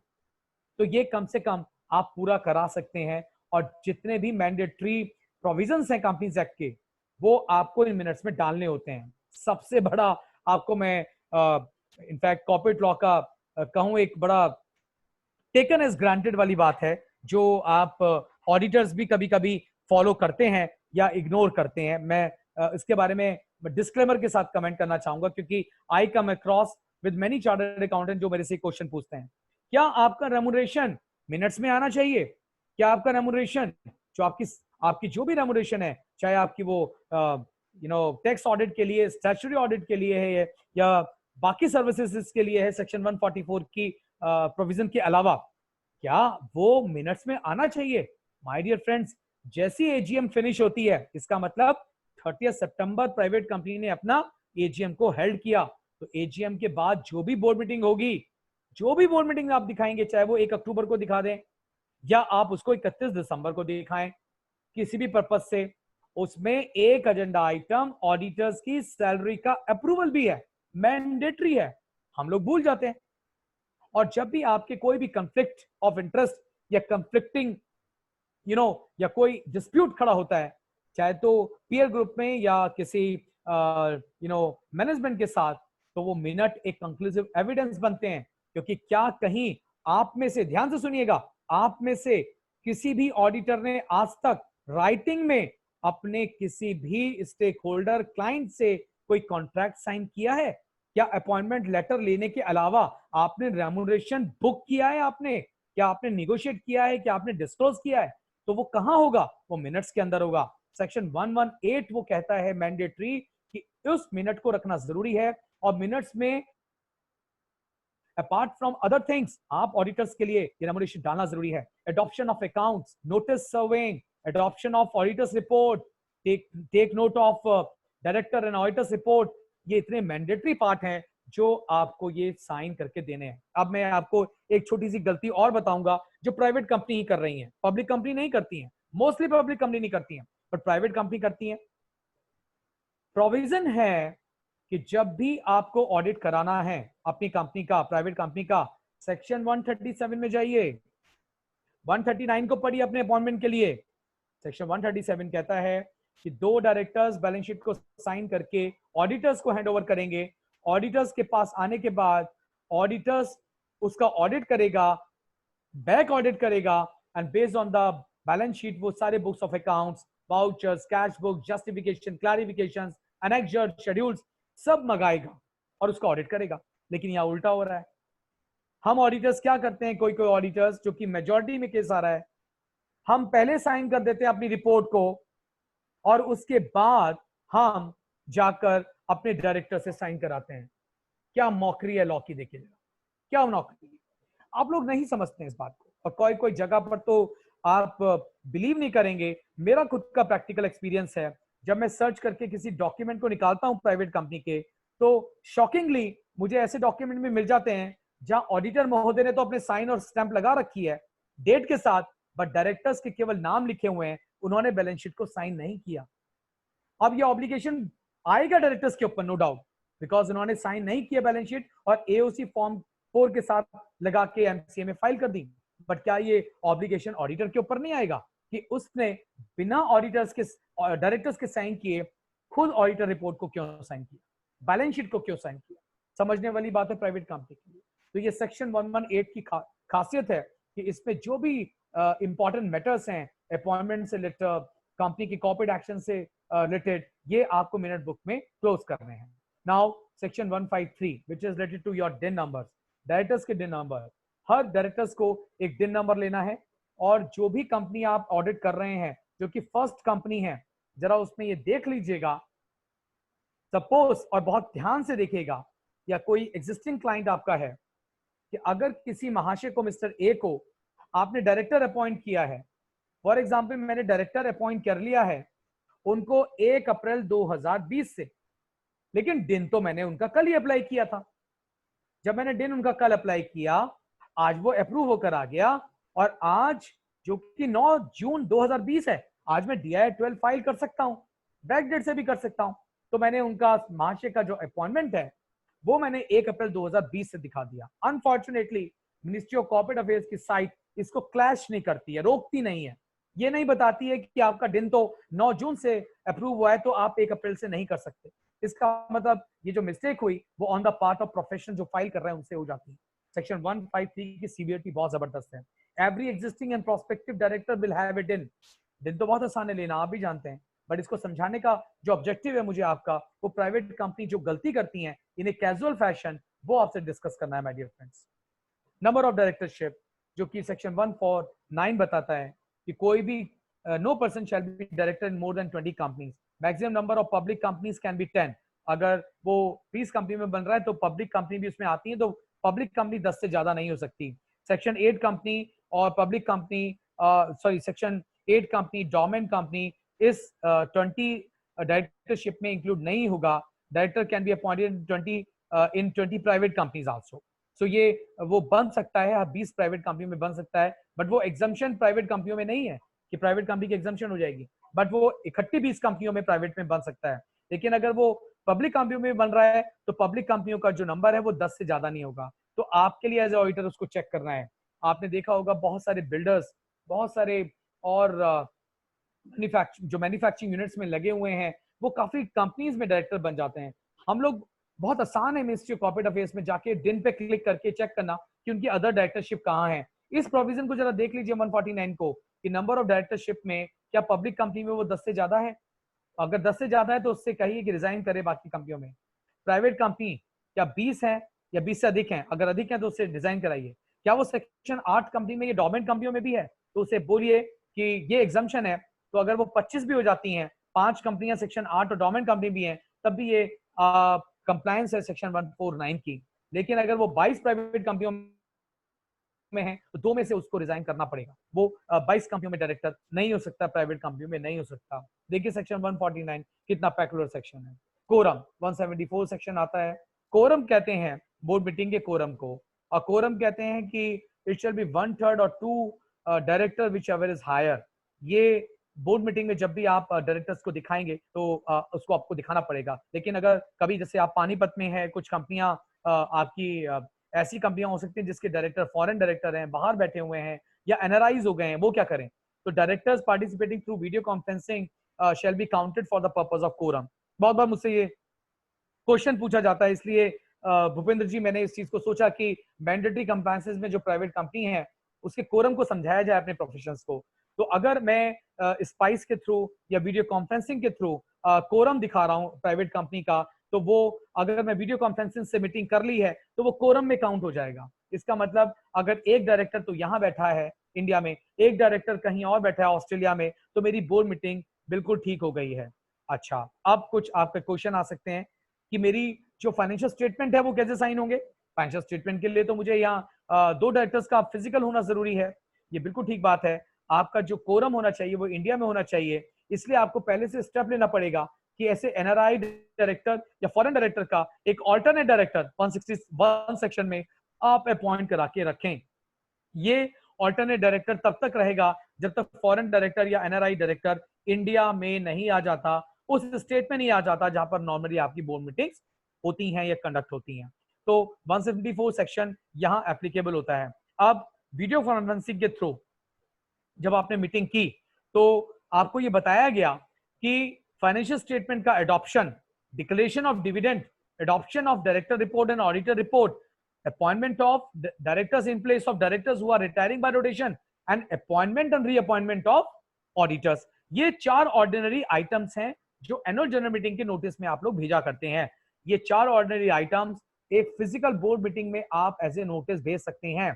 इसकी कोई एग्जम्पशन नहीं थी कि इसको आप थ्रू स्काइप या थ्रू वीडियो कॉन्फ्रेंसिंग अप्रूव करा सकें, बट करंटली ये सर्कुलर आ गया है 24 मार्च 2020 को इस कोविड टाइम में कि आप इन मैटर्स को भी वीडियो कॉन्फ्रेंसिंग से अप्रूव करा सकते हैं। इसका मतलब क्या हुआ?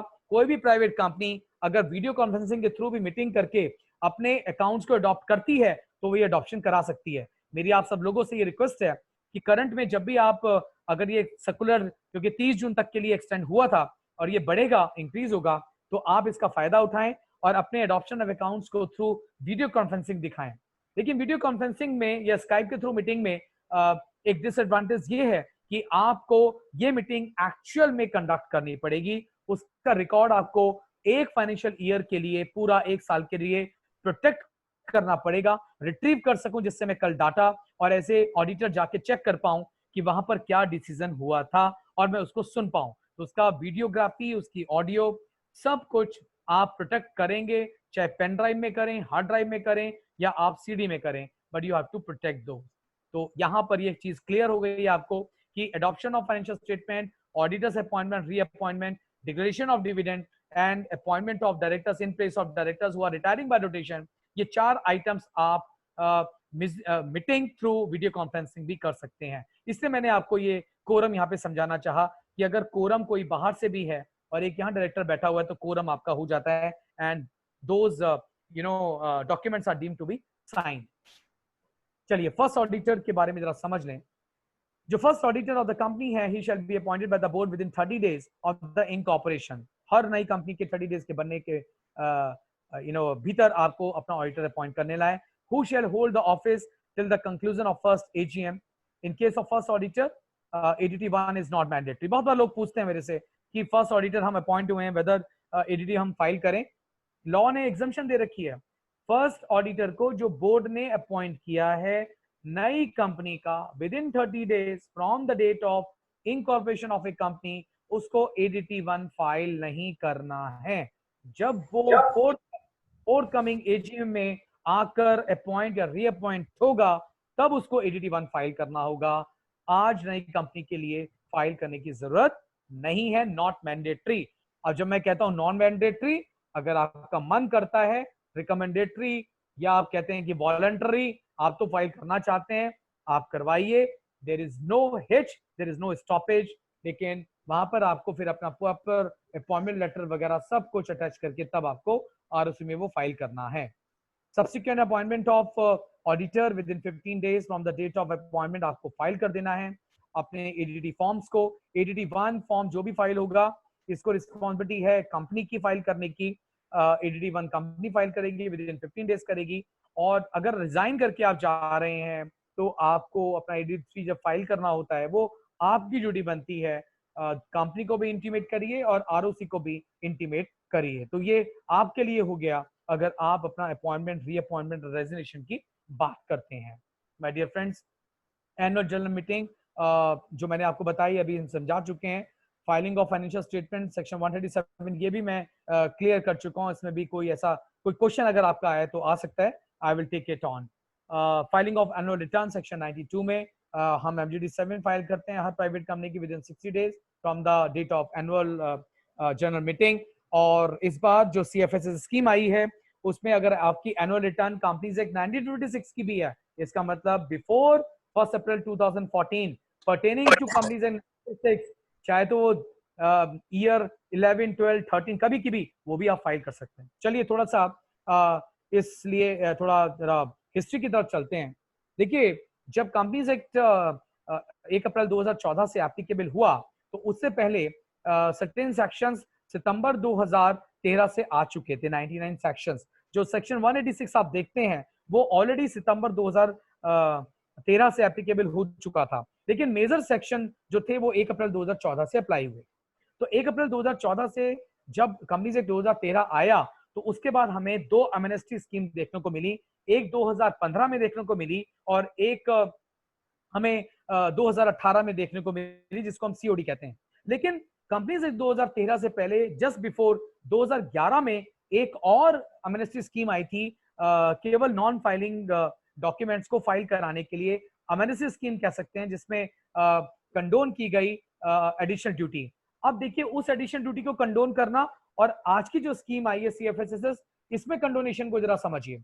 आज प्रॉपर एंटायर एडिशनल फीस को कंडोन किया जा रहा है और ये एडिशनल ड्यूटी 2 फॉर्म्स में, MGD 7 और AOC फॉर्म में 100 रुपीज पर डे के हिसाब से किसी प्राइवेट कंपनी को तो हो सकता है 30, 40, 50,000 पर फॉर्म देनी पड़ रही हो रिलेवेंट ईयर्स के लिए, जो अब केवल 200, 300, 400, 500 दी जाएगी।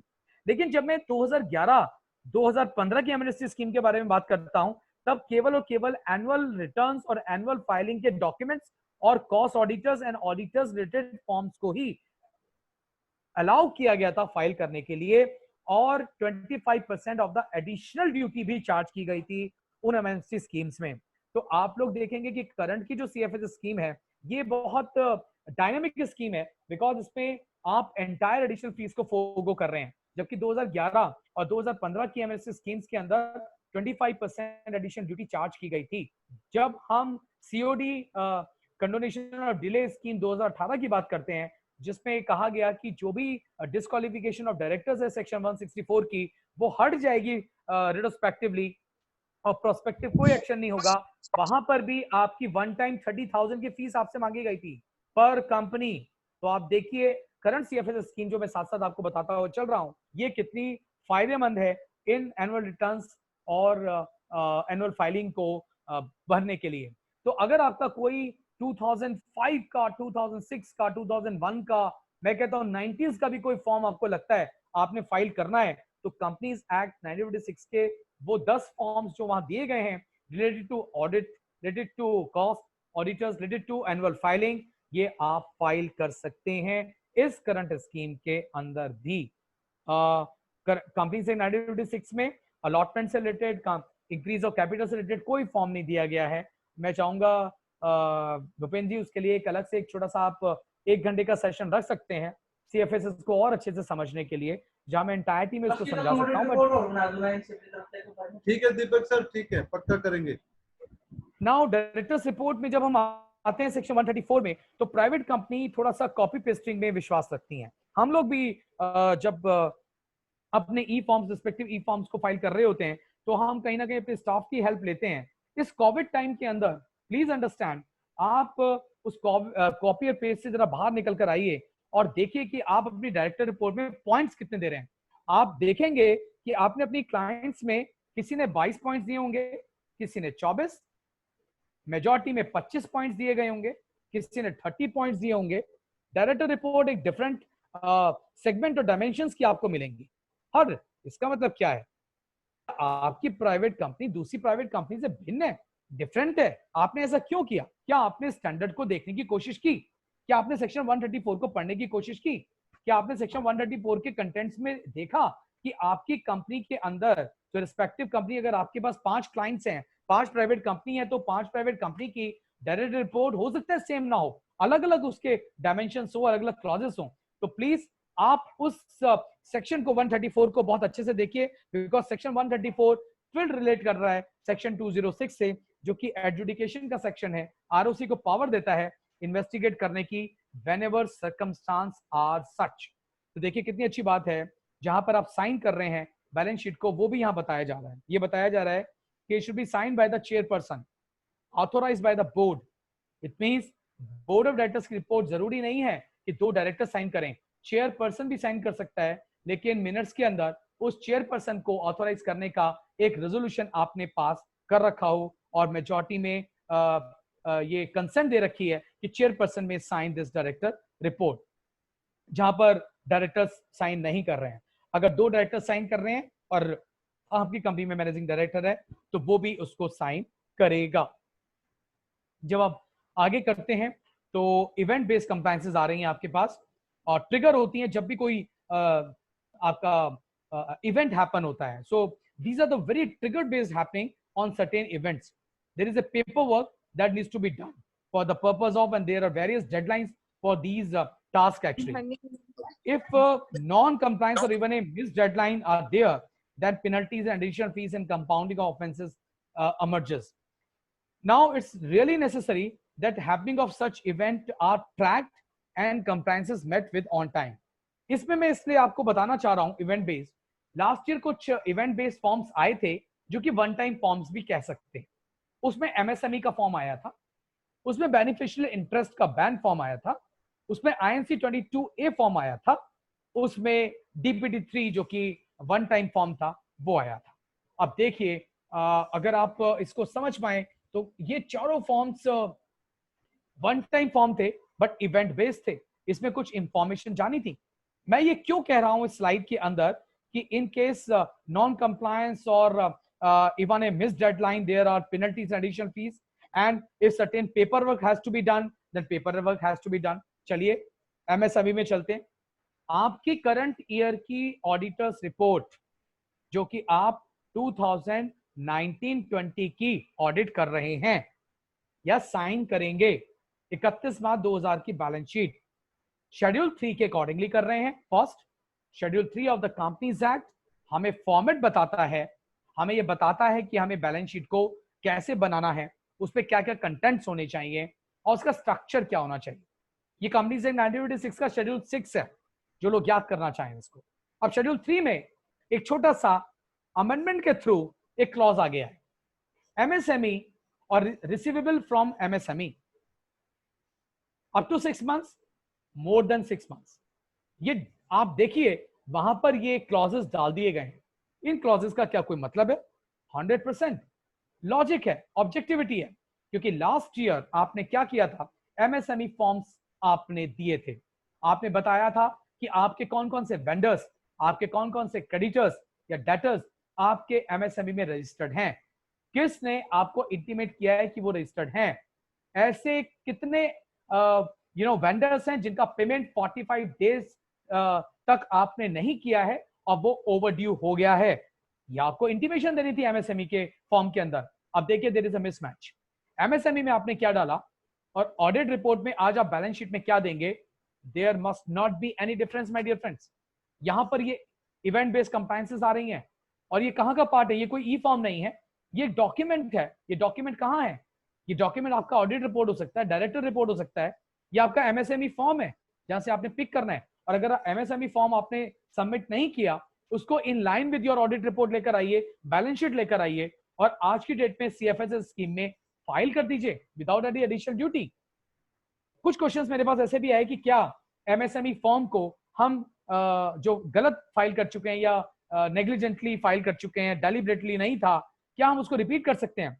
एमसीए ने अभी तक हमें ऐसी कोई अपॉर्चुनिटी नहीं दी जहां पर हम अपने वन टाइम एमएसएमई फॉर्म को दोबारा से फाइल कर पाए। लेकिन यस, एमएसएमई फॉर्म क्योंकि ट्वाइस ए ईयर आपको फाइल करना है, हर 6 मंथ्स में करना है, तो आप उसमें गलती का सुधार कीजिए और अपनी ऑडिट रिपोर्ट को उन एमएसएमई फॉर्म से रिलेट करिए जो कि इवेंट बेस्ड कंप्लायंस है आपकी प्राइवेट कंपनी के लिए। नाउ इवेंट बेस्ड कंप्लायंसेस हम लोग थोड़ी फॉर्म्स के लिए समझ लेते हैं, जो कि मेन फॉर्म्स आपके सामने मैं खोल के बैठा हूं, आपके सामने भी है।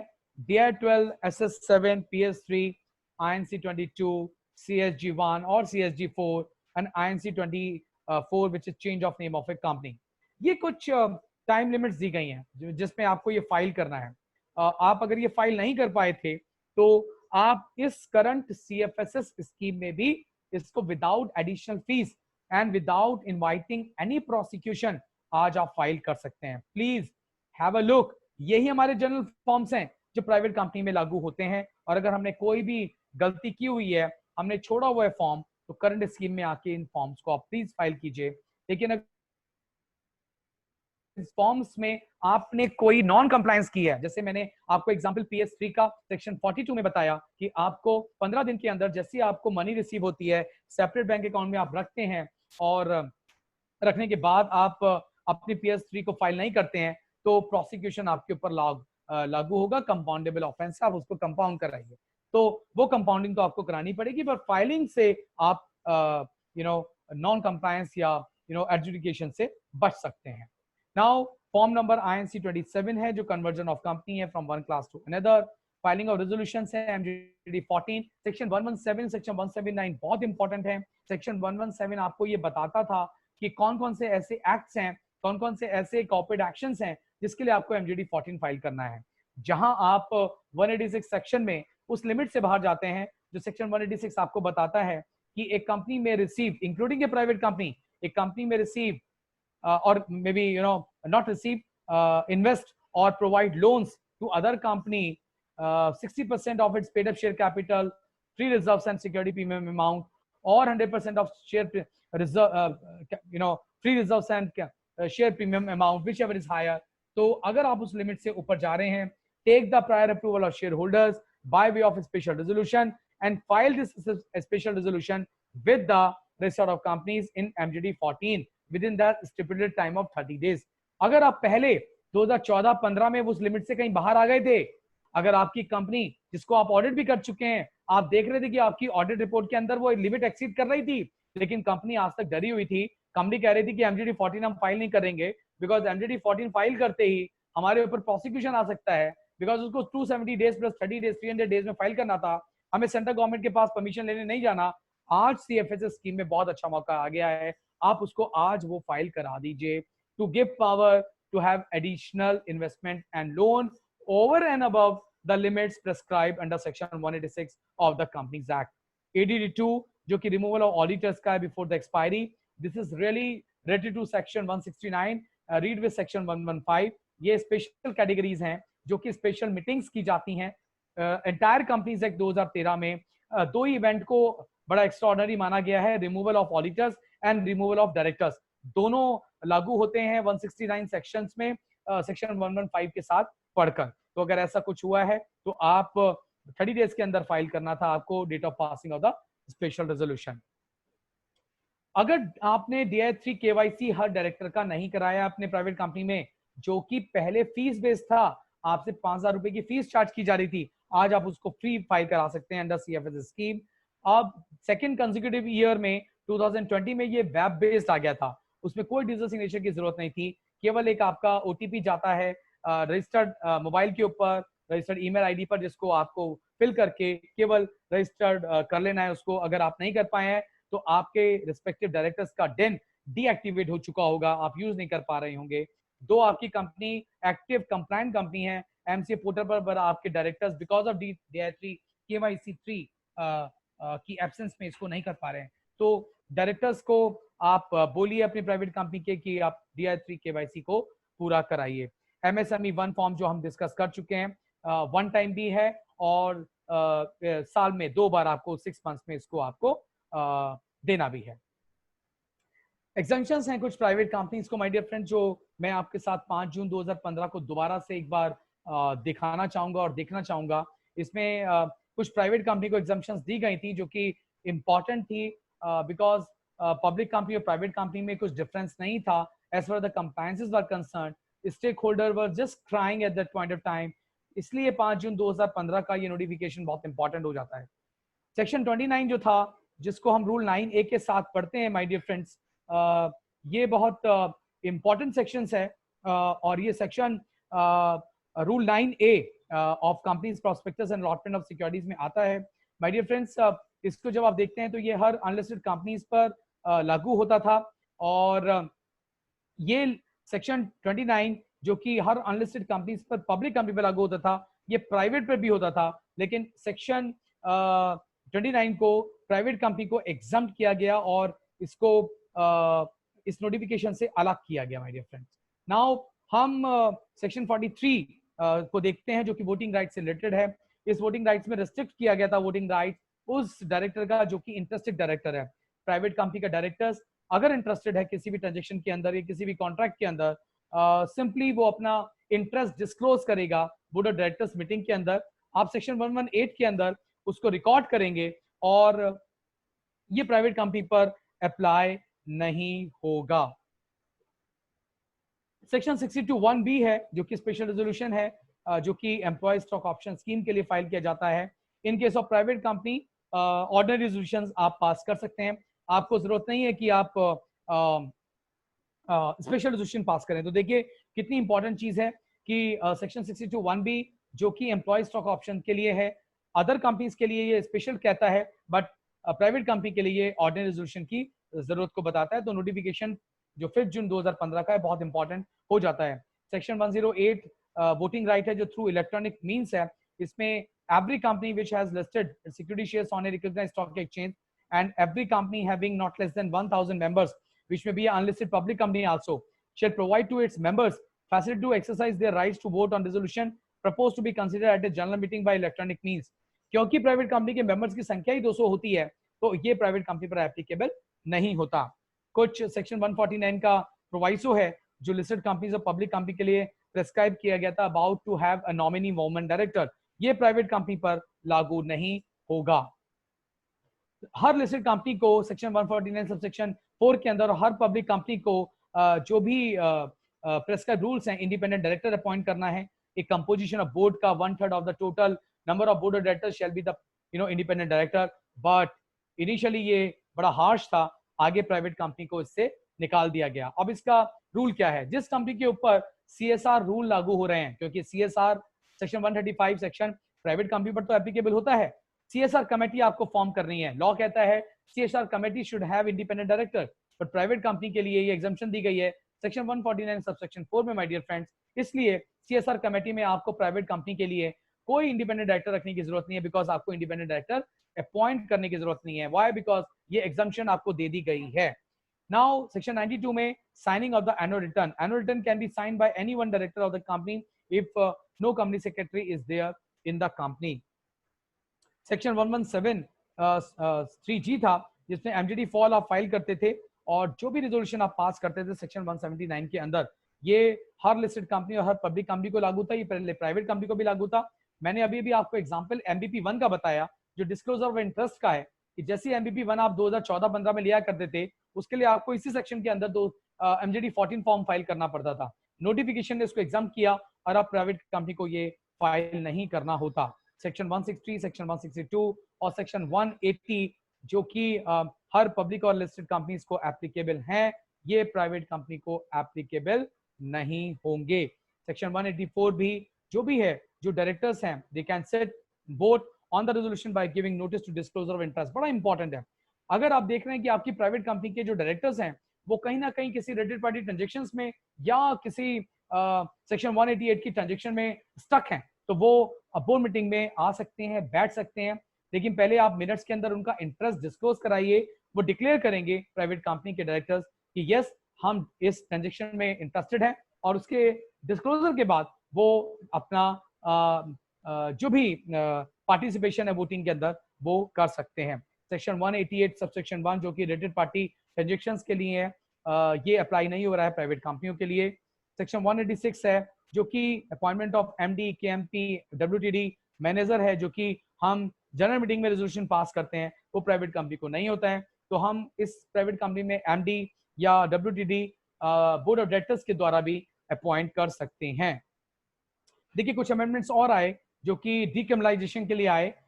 ये सेक्शन में बहुत अच्छे से बाद में क्लियर कर सकता हूं, बट यहाँ ये सेक्शंस प्राइवेट कंपनी पर भी आ गए हैं जहां पर फाइन और इम्प्रिजनमेंट दोनों को दिया जाता था, बट अब केवल फाइन है, इम्प्रिजनमेंट नहीं है। इट मींस हम इसको कंपाउंड करा सकते हैं। उसमें सेक्शन 53 है प्राइवेट कंपनी पर जो कि prohibition of issue of shares at discount है।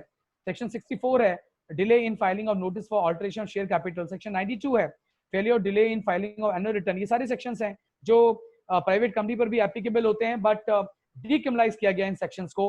अब इम्प्रिजनमेंट नहीं होगा, इसका मतलब आपको कंपाउंडिंग एज फार एज इस कंसर्न केवल करानी होगी पेनल्टी में, या आरओसी इसको सेक्शन 206 में एडजुडिकेट करेगा। 102 सेक्शन एक्सपेंडिचर स्टेटमेंट में जब भी सेक्शन 62, 42 या कोई और ऐसी ट्रांजेक्शन जहां आपको एक्सपेंडिचर स्टेटमेंट लगाने की जरूरत होती है अंडर सेक्शन 102 लेकिन भूल गए, तो every officer shall be a defaulting person. So post ordinance ये प्राइवेट कंपनियों के लिए एक छोटा सा एग्जम्पशन दी गई। सेक्शन 104(5) प्रोक्सीज के लिए दिया गया। 117 सेक्शन 140 इन सब सेक्शन के अंदर इम्प्रिजनमेंट को रिमूव करके केवल पेनल्टी को ला दिया गया। अगर आप देखें पोस्ट ऑर्डिनेंस और पोस्ट एक्ट, अब तो ये ऑर्डिनेंस के बाद अमेंडमेंट भी बन गया है, ये यहाँ पर एग्जम्पशंस देगी गई हैं। Section 157 delay by company in informing DIN, 159 contravention related to DIN, 165 number of directorship if exceeds beyond 20, 191 payment to directors not to be made on loss of office, 187 manager remuneration। Remuneration पर मुझसे बड़े सवाल पूछे जाते हैं my dear friends. तो private company के directors कोई भी रेमुनेशन ड्रॉ कर सकते हैं। आप जब प्राइवेट कंपनी में होते हैं फिर भी आप शेड्यूल 5 को जाके चेक कीजिए किस कंपनी के आप फॉल करते हैं, आपकी नेटवर्थ क्या है। तो यहाँ पर सेक्शन 187 जो कहता है मैनेजर रेमुनेशन, वो पहले क्रिमिनलाइज सेक्शन था जिसको अब स्मूथन कर दिया गया my dear friends. 203 appointment of KMP, 238 registration of office of offer of a scheme involving transfer of shares. Now कुछ पावर्स दे दी गई हैं सेंट्रल गवर्नमेंट की। सेक्शन 241 की पावर दे दी गई है अब ट्रिब्यूनल से फाइनेंशियल ईयर को चेंज करने की। कोई भी कंपनी अगर अपना फाइनेंशियल ईयर चेंज करना चाहती है, कोई भी फॉरेन कंपनी चेंज करना चाहती है तो वो कर सकती है with the approval of central government, but NCERT में इसको जाने की जरूरत नहीं है। वो सेंट्रल गवर्नमेंट की जो पावर है वो रीजन डायरेक्टर को वेस्ट कर दी गई है माय डियर फ्रेंड्स। नाउ कुछ अप्रूवल केसेस हैं जो पब्लिक कंपनी को प्राइवेट कंपनी में कन्वर्ट करने के लिए होते थे। बड़ा इंपॉर्टेंट सेक्शन था सेक्शन 14। ये बताया करता था कि जब भी पब्लिक कंपनी से हमें प्राइवेट कंपनी करनी है, नॉट प्राइवेट से पब्लिक, पब्लिक से private, then you have to have approval of the NCLT before that. But अब ये पावर दे दी गई है सेंट्रल गवर्नमेंट को, और सेंट्रल गवर्नमेंट की पावर रीजन डायरेक्टर के पास है, जो पब्लिक कंपनी से प्राइवेट कंपनी को कन्वर्ट कर सकते हैं सेक्शन 14 के अंदर। जब भी आप एप्लीकेशन फाइल करेंगे तो ये रीजन डायरेक्टर्स को ऑटोमेटिकली जाएगी। ये कुछ और सेक्शंस आएंगे जो कमेंसमेंट ऑफ सर्टिफिकेट के लिए थे, प्राइवेट कंपनी के लिए भी। देखिए प्राइवेट कंपनी में पहले कमेंसमेंट ऑफ सर्टिफिकेट आपको लेना होता था विदिन 60 डेज, उसके बाद उसको हटाया गया और अब वो दोबारा आ गया है। तो कमेंसमेंट अगर आप प्राइवेट कंपनी का नहीं ले पाए हैं और आपका जो पीरियड है वो 31 मार्च को एंड हो रहा था, तो आपका वो पीरियड 31 मई तक एक्सटेंड कर दिया गया है। तो कोई भी पीरियड आपका 1 अप्रैल 31 मई तक अगर आपकी कंपनी का इनकॉर्पोरेशन हुआ था और आप फॉल कर रहे थे 60 डेज के टाइम में, और 60 डेज का टाइम 31 मई 2020 को खत्म हो रहा था, तो CFS स्कीम में वो टाइम आपका बढ़ा दिया गया है। उसको बढ़ा के 180 डेज करके आप सितंबर तक ले गए हैं। अब देखिए कमेंसमेंट का सर्टिफिकेट दोबारा से आ गया है। अब ROC को आपकी पावर ये भी दी गई है प्राइवेट कंपनी में, जब आप INC 22A फाइल कर चुके थे वन टाइम लास्ट ईयर, कि वो फिजिकल वेरिफिकेशन और रजिस्टर्ड ऑफिस भी कर सकता है। रैंडमली करीब 6-7 केसेस यहाँ दिल्ली में हुए हैं जहां ROC गया है और फाइल किए हैं। आई डोंट नो पानीपत वो पहुंच के आपका वेरिफिकेशन कर पाएंगे नहीं कर पाएंगे, लॉजिस्टिकली स्पीकिंग, बट प्रोविजन है कि ROC के पास पावर आपका रजिस्टर्ड ऑफिस को फिजिकली चेक करने के लिए भी है। तो जो मैंने सेक्शन 12 आपको बताया है शुरू में, आप प्लीज अपने प्रोमिनेंट रजिस्टर्ड ऑफिस पर नेम, सिन नंबर और सारे क्रेडेंशियल्स को लगा के रखिए प्राइवेट लिमिटेड के लिए भी। सेक्शन 90 है जो register of significant of beneficial ownership है कंपनी के अंदर। ये रजिस्टर बनाना है आपने। बेनिफिशियल इंटरेस्ट मैंने आपको बहुत बार कवर भी किया हुआ है पहले, काफी पानीपत चैप्टर इसमें डेलिब्रेशंस कर चुका है। स्टिल अगर कोई भी क्वेश्चन आप पूछ सकते हैं। यहाँ पर आपको एक रजिस्टर्ड बेनिफिशियल ओनरशिप का रखना चाहिए, जो कि सेक्शन 90 सबसेक्शन 1 के अंदर आप आते हैं। प्राइवेट कंपनी में ये एप्लीकेबल भी हो रहा है। Section 164 disqualification for appointment of director, बिल्कुल क्लियर है कि अगर 164 सबसेक्शन 2 में आप फंस गए हैं, आपने अपने annual returns balance sheet file नहीं की है, तो आप सेक्शन 167 के अंदर ऑटोमेटिकली अपने सीट को वैकेट करेंगे as a director, private company को भी छोड़ेंगे। तो जिस कंपनी ने डिफॉल्ट किया है आप वहीं डायरेक्टर रहेंगे, बाकी कंपनियों से आपको निकलना होगा, वैकेट करना होगा। तो ऑडिट करते समय आप अपनी डिस्क्वालिफिकेशन को प्लीज चेक कर लीजिए, अपने सारे क्लाइंट्स के जो भी क्लाइंट कंपनियां हैं उसके डायरेक्टर्स को चेक कर लीजिए, and then make a view कि किन कंपनीज पर एग्जैक्टली बेनिफिशियल ऑनर्स का जो डिस्क्लोजर है वो अप्लाई होगा और किस पर हम डिस्क्वालिफिकेशंस अप्लाई करेंगे 5 साल की कैप लगाकर उसके ऊपर। डायरेक्टर्स यहाँ पर डिक्लेरेशन दे रहे हैं जब भी कमेंसमेंट होगा, जो मैं अभी कवर कर चुका हूँ। रजिस्टर को जब आप चार्ज रजिस्टर देख रहे हैं तो CFS जो स्कीम आई हुई है उसमें registration of charges and increase of authorised share capital 2 forms को अलग किया गया है। तो इसलिए आपको ध्यान रखना पड़ेगा कि अगर आप टाइम लिमिट को क्रॉस कर चुके हैं ऑलरेडी, CSG 4 जो कि सेटिस्फेक्शन का है, CSG 1 जो कि क्रिएशन और मॉडिफिकेशन का चार्ज का फॉर्म है, अगर आप उससे एक्सीड कर चुके हैं तो आपको ROC के पास आकर कंपाउंडिंग करानी होगी फॉर्म को फाइल कराने के लिए। तो ये आपके लिए बड़े इंपॉर्टेंट पैरामीटर्स बन जाते हैं। Thank you so much with this Bhupen ji. मैं अब कुछ क्वेश्चंस ले सकता हूं, आप चाहें वो क्वेश्चन कैसे भी हो सकते हैं, कहीं से भी हो सकते हैं, बट अगर वो टॉपिक के होंगे तो बहुत अच्छा। Thank you Deepak sir, thank you very much. और सर चैट बॉक्स में 1-2 क्वेश्चन है सर आपके लिए। चैट बॉक्स में देखिए सर, एक Oppo F1 11 से आया है सर क्वेश्चन। बिल्कुल सुन पा रहे हैं आप? जी जी मैं सुन पा रहा हूँ। जी सर, ये एक चैट मैं सुन पा रहा हूँ सर। जी मैं वहीं जा रहा हूँ अभी।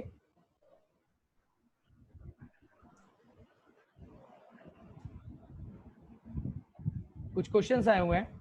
जी सर। इट इज इनफैक्ट जो पहला क्वेश्चन है,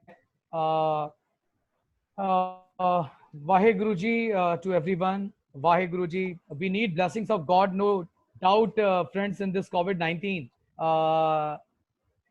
ये क्वेश्चन पूछा गया है, इट इज requested to नहीं सर, from सबसे नीचे Oppo F11 से sir, आया सर। अजय जी मैं देख रहा हूँ। In case of private company, whether nil DPT3 is required to be filed, ये पूछा गया है पहला क्वेश्चन। तो देखिए DPT जो वन टाइम जी सर, सुन पा रहे हैं सर? जी सर जी। तो ये बहुत बार डेलिब्रेट किया गया था कि क्या DPT3 को फाइल किया जाना जरूरी है अगर आपकी कोई ट्रांजेक्शन नहीं है। इसको MCA ने भी अपने FAQs में डाला था और ये बताया गया था कि DPT3 चाहे आपका जीरो भी है तो वन टाइम आपको DPT3 को भरना है। हाँ, जो MSME वन टाइम फॉर्म था उसके बारे में कहा गया था कि यदि आपका कोई ट्रांजेक्शन नहीं है तो उसको आप फाइल करने की जरूरत नहीं है। दूसरा क्वेश्चन है which type of document should be kept by the company for information related to micro and small enterprises, specifically when company have no actual any such information. My dear friends, as a auditor मैं आपको ये बता सकता हूँ कि आप जब भी MSME के लिए बात करते हैं तो आप अपने क्लाइंट के पास जाते हैं और क्लाइंट से कहते हैं कि what step the client has taken during the last financial year with regard to collating and collecting the information with regard to MSME. अब as a company secretary, as a chartered accountant आपके पास अपनी कंपनी से कुछ letters आते हैं about declaring that I am registered with MSME and I am MSME। So अगर वो आपने अपनी कंप्लायंस पूरी कर ली एज ए कंपनी और आपने वो लेटर इशू कर दिए, डिस्पैच कर दिए हैं अपने वेंडर्स को at the end of some financial year, maybe in the month of March or April, so I think you have complied. So you have to keep track the letters of of intimation or confirmation from the MSME registrant. ये पूछा गया है कि when company have no position. Thanks sir. On share transfer 0.25% stamp duty, is there any minimum charges? देखिए इसको समझ लीजिए कि like for example I belong to Uttar Pradesh, in the state of Uttar Pradesh, तो मैं जब भी यूपी में कोई कंपनी बनाता हूं तो मेरे को जो मेमोरेंडम आर्टिकल पर कंपनी के इनकॉर्पोरेशन पर देनी पड़ती है स्टैंप ड्यूटी, वो 500 रुपीज है प्लस 500 रुपीज है। लेकिन जब भी मैं इंक्रीज करूंगा अपनी कैपिटल ऑथोराइज, उस पर कोई स्टैंप ड्यूटी नहीं है, बट डली मुझसे स्टैंप ड्यूटी चार्ज करता है ₹1/1000। देखिए कितना अच्छा बात है। अब जब शेयर ट्रांसफर की बात करी जाती है तो ऑल ओवर इंडिया में जब भी आप शेयर ट्रांसफर करेंगे टोटल कंसिडरेशन का 0.25% आप प्लीज कैलकुलेट करिए अपनी कंसिडरेशन का और उसका शेयर ट्रांसफर स्टैम्प खरीद के करंट डेट का और आप उसको लगाइए। अब मैं आपको एक बात और समझाना चाहूंगा, वो बात ये है समझाने की कि बहुत बार लोग 6 महीने पहले का तो इंस्ट्रूमेंट लेते हैं ट्रांसफर का, जैसे किसी ने दिसंबर 2019 का इंस्ट्रूमेंट ले लिया बट स्टैम्प ड्यूटी आज की पे करेंगे। इसका मतलब दिसंबर 2019 में तो कॉर्पोरेट एक्शन कंप्लीट हो गया, बोर्ड ऑफ डायरेक्टर्स ने अप्रूव भी कर दिया शेयर ट्रांसफर, तो जब अप्रूव किया होगा तो इस बेस पर किया होगा ना कि आपने इंस्ट्रूमेंट को कंप्लीट रखा है, आपके पास शेयर स्टैंप लगा हुआ आया है, ट्रांसफर स्टैंप लगा हुआ आया है, लेकिन उस टाइम स्टैंप किसी ने लगाई नहीं। आज ऑडिटर ने जब कहा तो आपने आज 6 महीने बाद जाके स्टैंप खरीद ली। अब क्या हुआ, स्टैंप में आपका एक वाटर मार्किंग आती है जो कि चेक होती है, क्रॉस चेक हो सकती है, उसमें डेट ऑफ प्रोडक्शन पता लग जाता है, कब उसका पब्लिकेशन हुआ है। तो इस चीज का प्लीज ध्यान रखें और एडवांस में अपनी ट्रांजेक्शन को मैनेज करें और 0.25% जो भी आपकी एप्लीकेबल ड्यूटी बैठती है उसको आप दें। अब इंपॉर्टेंट चीज एक और आती है कि क्या कोई मिनिमम चार्जेस है? नो, कोई भी मिनिमम चार्जेस नहीं है। आप जितनी कैपिटल ट्रांसफर करना चाह रहे हैं प्लस आप जितना प्रीमियम चार्ज करना चाह रहे हैं उसका तो लाइक फॉर एग्जांपल 10,000 की करना चाह रहे हैं, 10,000 की वैल्यू आपने कंसिडरेशन निकाली और उसका 0.25% ऐड करके एसएच जो आपका फॉर्म है SH4 उसकी बैक साइड में आप उसको लगा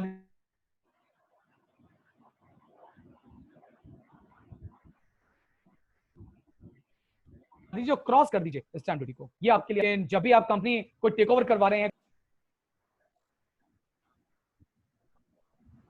any other question Bhupen ji? Sir एक नितिका जी हेलो, उन्होंने hand raise, sir audible Nitika ji ने हैंड रेज जी। किया। नितिका जी आप उधर से अनम्यूट कर रहे हैं अपने आप को, यहाँ से मैंने परमिशन अलाउड कर दिया। नितिका जी,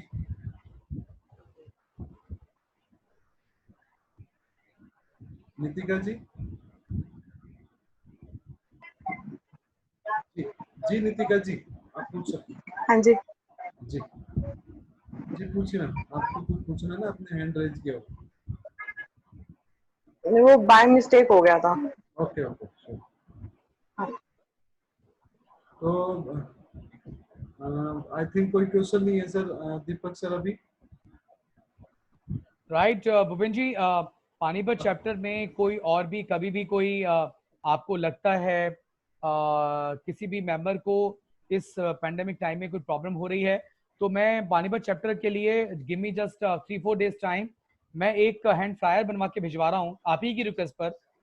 आपने पानीपत चैप्टर ने मुझसे रिक्वेस्ट किया है, उसको आप सर्कुलेट कराइएगा अपने पानीपत मेंबर्स को, उनके लिए बड़ी हैंडी होगी, जिसमें मैं कुछ अमेंडमेंट्स को भी प्रैक्टिकली डालूंगा।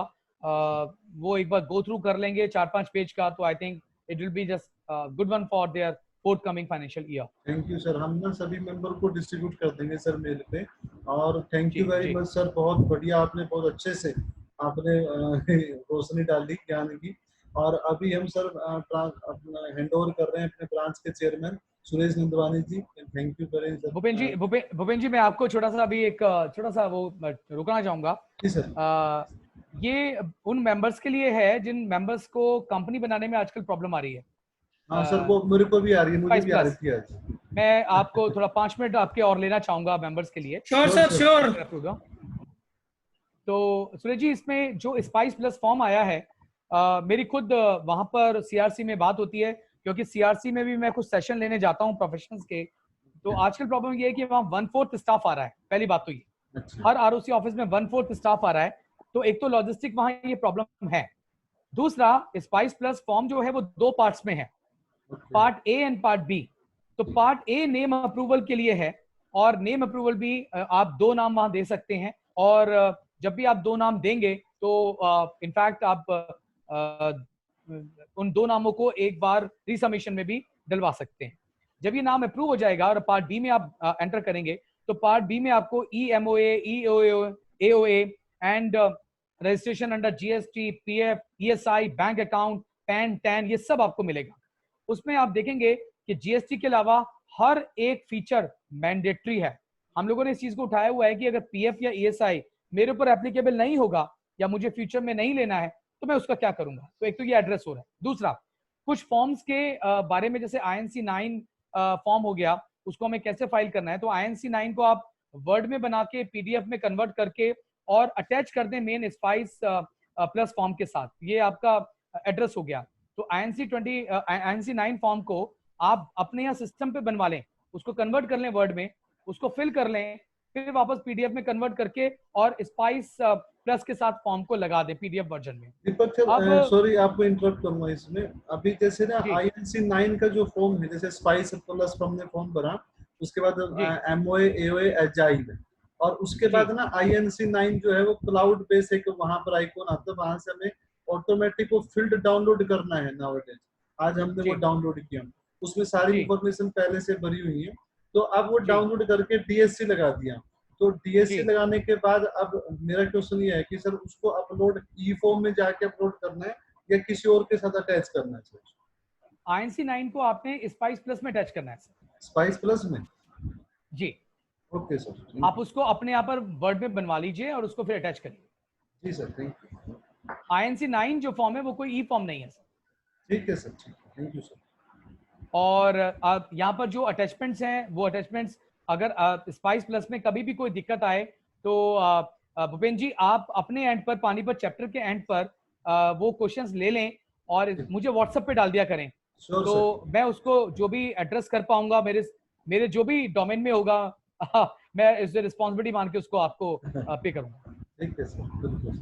Thank you sir, thank you Deepak ji for kind words, और आप काफी कोऑपरेट कर रहे हैं। और सुरेश सर प्लीज सर आप इनको थैंक्स करें sir. Thank you Deepak ji. Thank you मैं पानीपत ब्रांच की तरफ से अगेन आपका बहुत बहुत धन्यवाद करता हूं कि आपने कंपनी फॉर्मेशन के बारे में या कंपनी कंप्लायंस के बारे में बहुत अच्छे तरीके से समझाया आज। तो थैंक यू सो मच। मैं करता हूं कि इससे काफी मेंबर्स को फायदा होया होगा आज के सेशन के बाद, और मैं ये भी एक्सपेक्ट करता हूं कि हमें जब भी जरूरत पड़ेगी आपकी, तो आप हमारे लिए अवेलेबल रहेंगे।